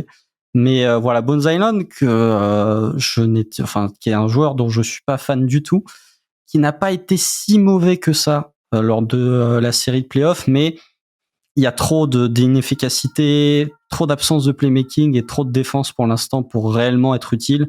Surtout qu'au niveau des guards, avec Russell Westbrook, avec Terrence Mann, avec Norman Powell, potentiellement, t'as peu de minutes. Nico Batum aussi, je pense que son minutage continue un peu de chuter. Et tu vois, encore il y a 2-3 ans, en 2021, il était à plus de 27 minutes de jeu par match. Là, on est retombé à 21, 22. Et une place un peu plus irrégulière peut-être, mais il y a ça aussi, parce que tu vois, c'était un excellent élément du début de cycle, qui était une excellente surprise. Mais plus tu tardes aussi, et plus ce genre de vétérans vont logiquement avoir moins d'impact, parce qu'il y a un peu de déclin. Et bon, je sais pas si tu as 2-3 mots à dire sur Batum, tu me dis. Mais sinon, Terrence Mann aussi. Terrence Mann, pardon. Je confonds avec Treman à chaque fois, mais Terrence Mann, moi j'adore. Non, il y en a un qui est un joueur de basket, l'autre qui est un rappeur. Ça n'a rien à voir. Je confonds à cause de toi de OKC. Non, moi j'adore, c'est un de mes chouchous, Terrence Mann. Mais pas de stats particulières à ressortir. Aussi, c'est peut-être que effectivement pas gros volume à 3 points, mais l'efficacité semble se stabiliser à un bon niveau. Il n'est pas non plus hyper respecté, mais voilà. Je pense que ça peut être un élément très important s'il y a un run de playoff. Clairement, on est sur ce niveau de role player très très très intéressant à mon avis. En fait, ce que je trouve intéressant avec Terrence Mann, c'est qu'en fonction des soirées, il est capable de t'apporter quelque chose de différent. Ouais. Un soir, il est capable de t'apporter un petit peu de playmaking, enfin playmaking secondaire ou tertiaire, mais plus connecteur d'ailleurs que playmaker. Un soir, il va être capable de mettre dedans à 3 points. Un soir, il va être capable d'être agressif vers le cercle. Un autre soir, il va être capable de te mettre quelques points en sortie de banc pour essayer de driver un petit peu ta seconde unit. Voir comment il va être utilisé la saison prochaine du côté des Clippers en fonction des mouvements de l'intersaison. Il fait évidemment sens à côté de Kawhi et de Paul George, mais même si tu le mets en sortie de banc, ça reste quand même un bon joueur. Effectivement, quand ils font finale de conf, Terrence Mann est un peu le joker qui vient de Don Tsezu, qui se retrouve. Enfin, c'était un joueur qui avait joué moins de 30 minutes sur la campagne de playoff durant la bulle et qui se retrouve à jouer 20 matchs à 20 minutes de moyenne sur la campagne de playoff suivante. Donc c'était vraiment le joueur qui sortait du chapeau un peu de nulle part et qui était quand même suffisamment valuable, enfin qui a été quand même suffisamment bon. Donc peut-être que Terrence Mann, pas de stats particulières, mais ça fait partie de ces bons joueurs de sortie de banc que tu es bien content d'avoir, surtout qu'il a un tarif très raisonnable au niveau de son salaire. Dans une équipe qui paye autant de luxury tax, c'est à noter. Mais Terrence Mann, oui, bon joueur, qui ferait peut-être plus de sens si on le remettait en tant que titulaire, sauf si évidemment tu vas chercher Terrence Mann et qui se retrouve à côté de Tyrese Maxey ou de DeAnthony Melton. Oui, c'est pas impossible, mais c'est vrai que moi, bon, pour le côté fun entertainment, ça va être rigolo de voir Westbrook Harden à côté de Kawhi et Paul George, mais sinon, ça m'aurait pas dérangé de voir Terrence Mann titulaire aux Clippers, mais bref, on suivra tout ça. Du coup, je crois qu'on a à peu près tout dit sur cette équipe et cette saison. Bon, on n'a pas tout dit, évidemment, il y aurait plein d'autres choses qu'on pourrait dire, mais on va dire qu'on a dit l'essentiel, je pense peut-être. L'horrible saison de Marcus Morris. Mais Marcus Morris est un joueur horrible. Mais ça, c'est mon avis personnel. C'est bizarre. Marcus Morris est l'un des joueurs avec le turnover pourcentage le plus bas de la ligue. Et peut-être dû au fait qu'il ne fait aucune passe. Eh ben oui, c'est un peu, ça aide, hein, ça aide de pas prendre des risques, et de prendre que des shoots et pas des passes. Bah oui, tu perds moins la balle. Mais bref, effectivement, on a déjà parlé de Marcus Morris l'épisode précédent, si ça vous dit, et sur ses difficultés. Mais en tout cas, merci beaucoup, Constant, d'être venu nous parler des Clippers. Merci beaucoup pour cette autre apparition dans la série des stats. Merci à toi. J'espère que je n'ai pas mon côté fan d'OKC n'est pas trop ressorti, que j'ai essayé d'être objectif un maximum en ne faisant pas que 5 stats négatives, même si finalement il y a pas mal de stats négatives sur les Clippers. C'est difficile de ressortir du positif de cette saison. Mais voilà, très heureux quand même d'avoir parlé des Clippers. Et puis merci encore une fois de l'invitation pour parler d'une franchise autre qu'OKC.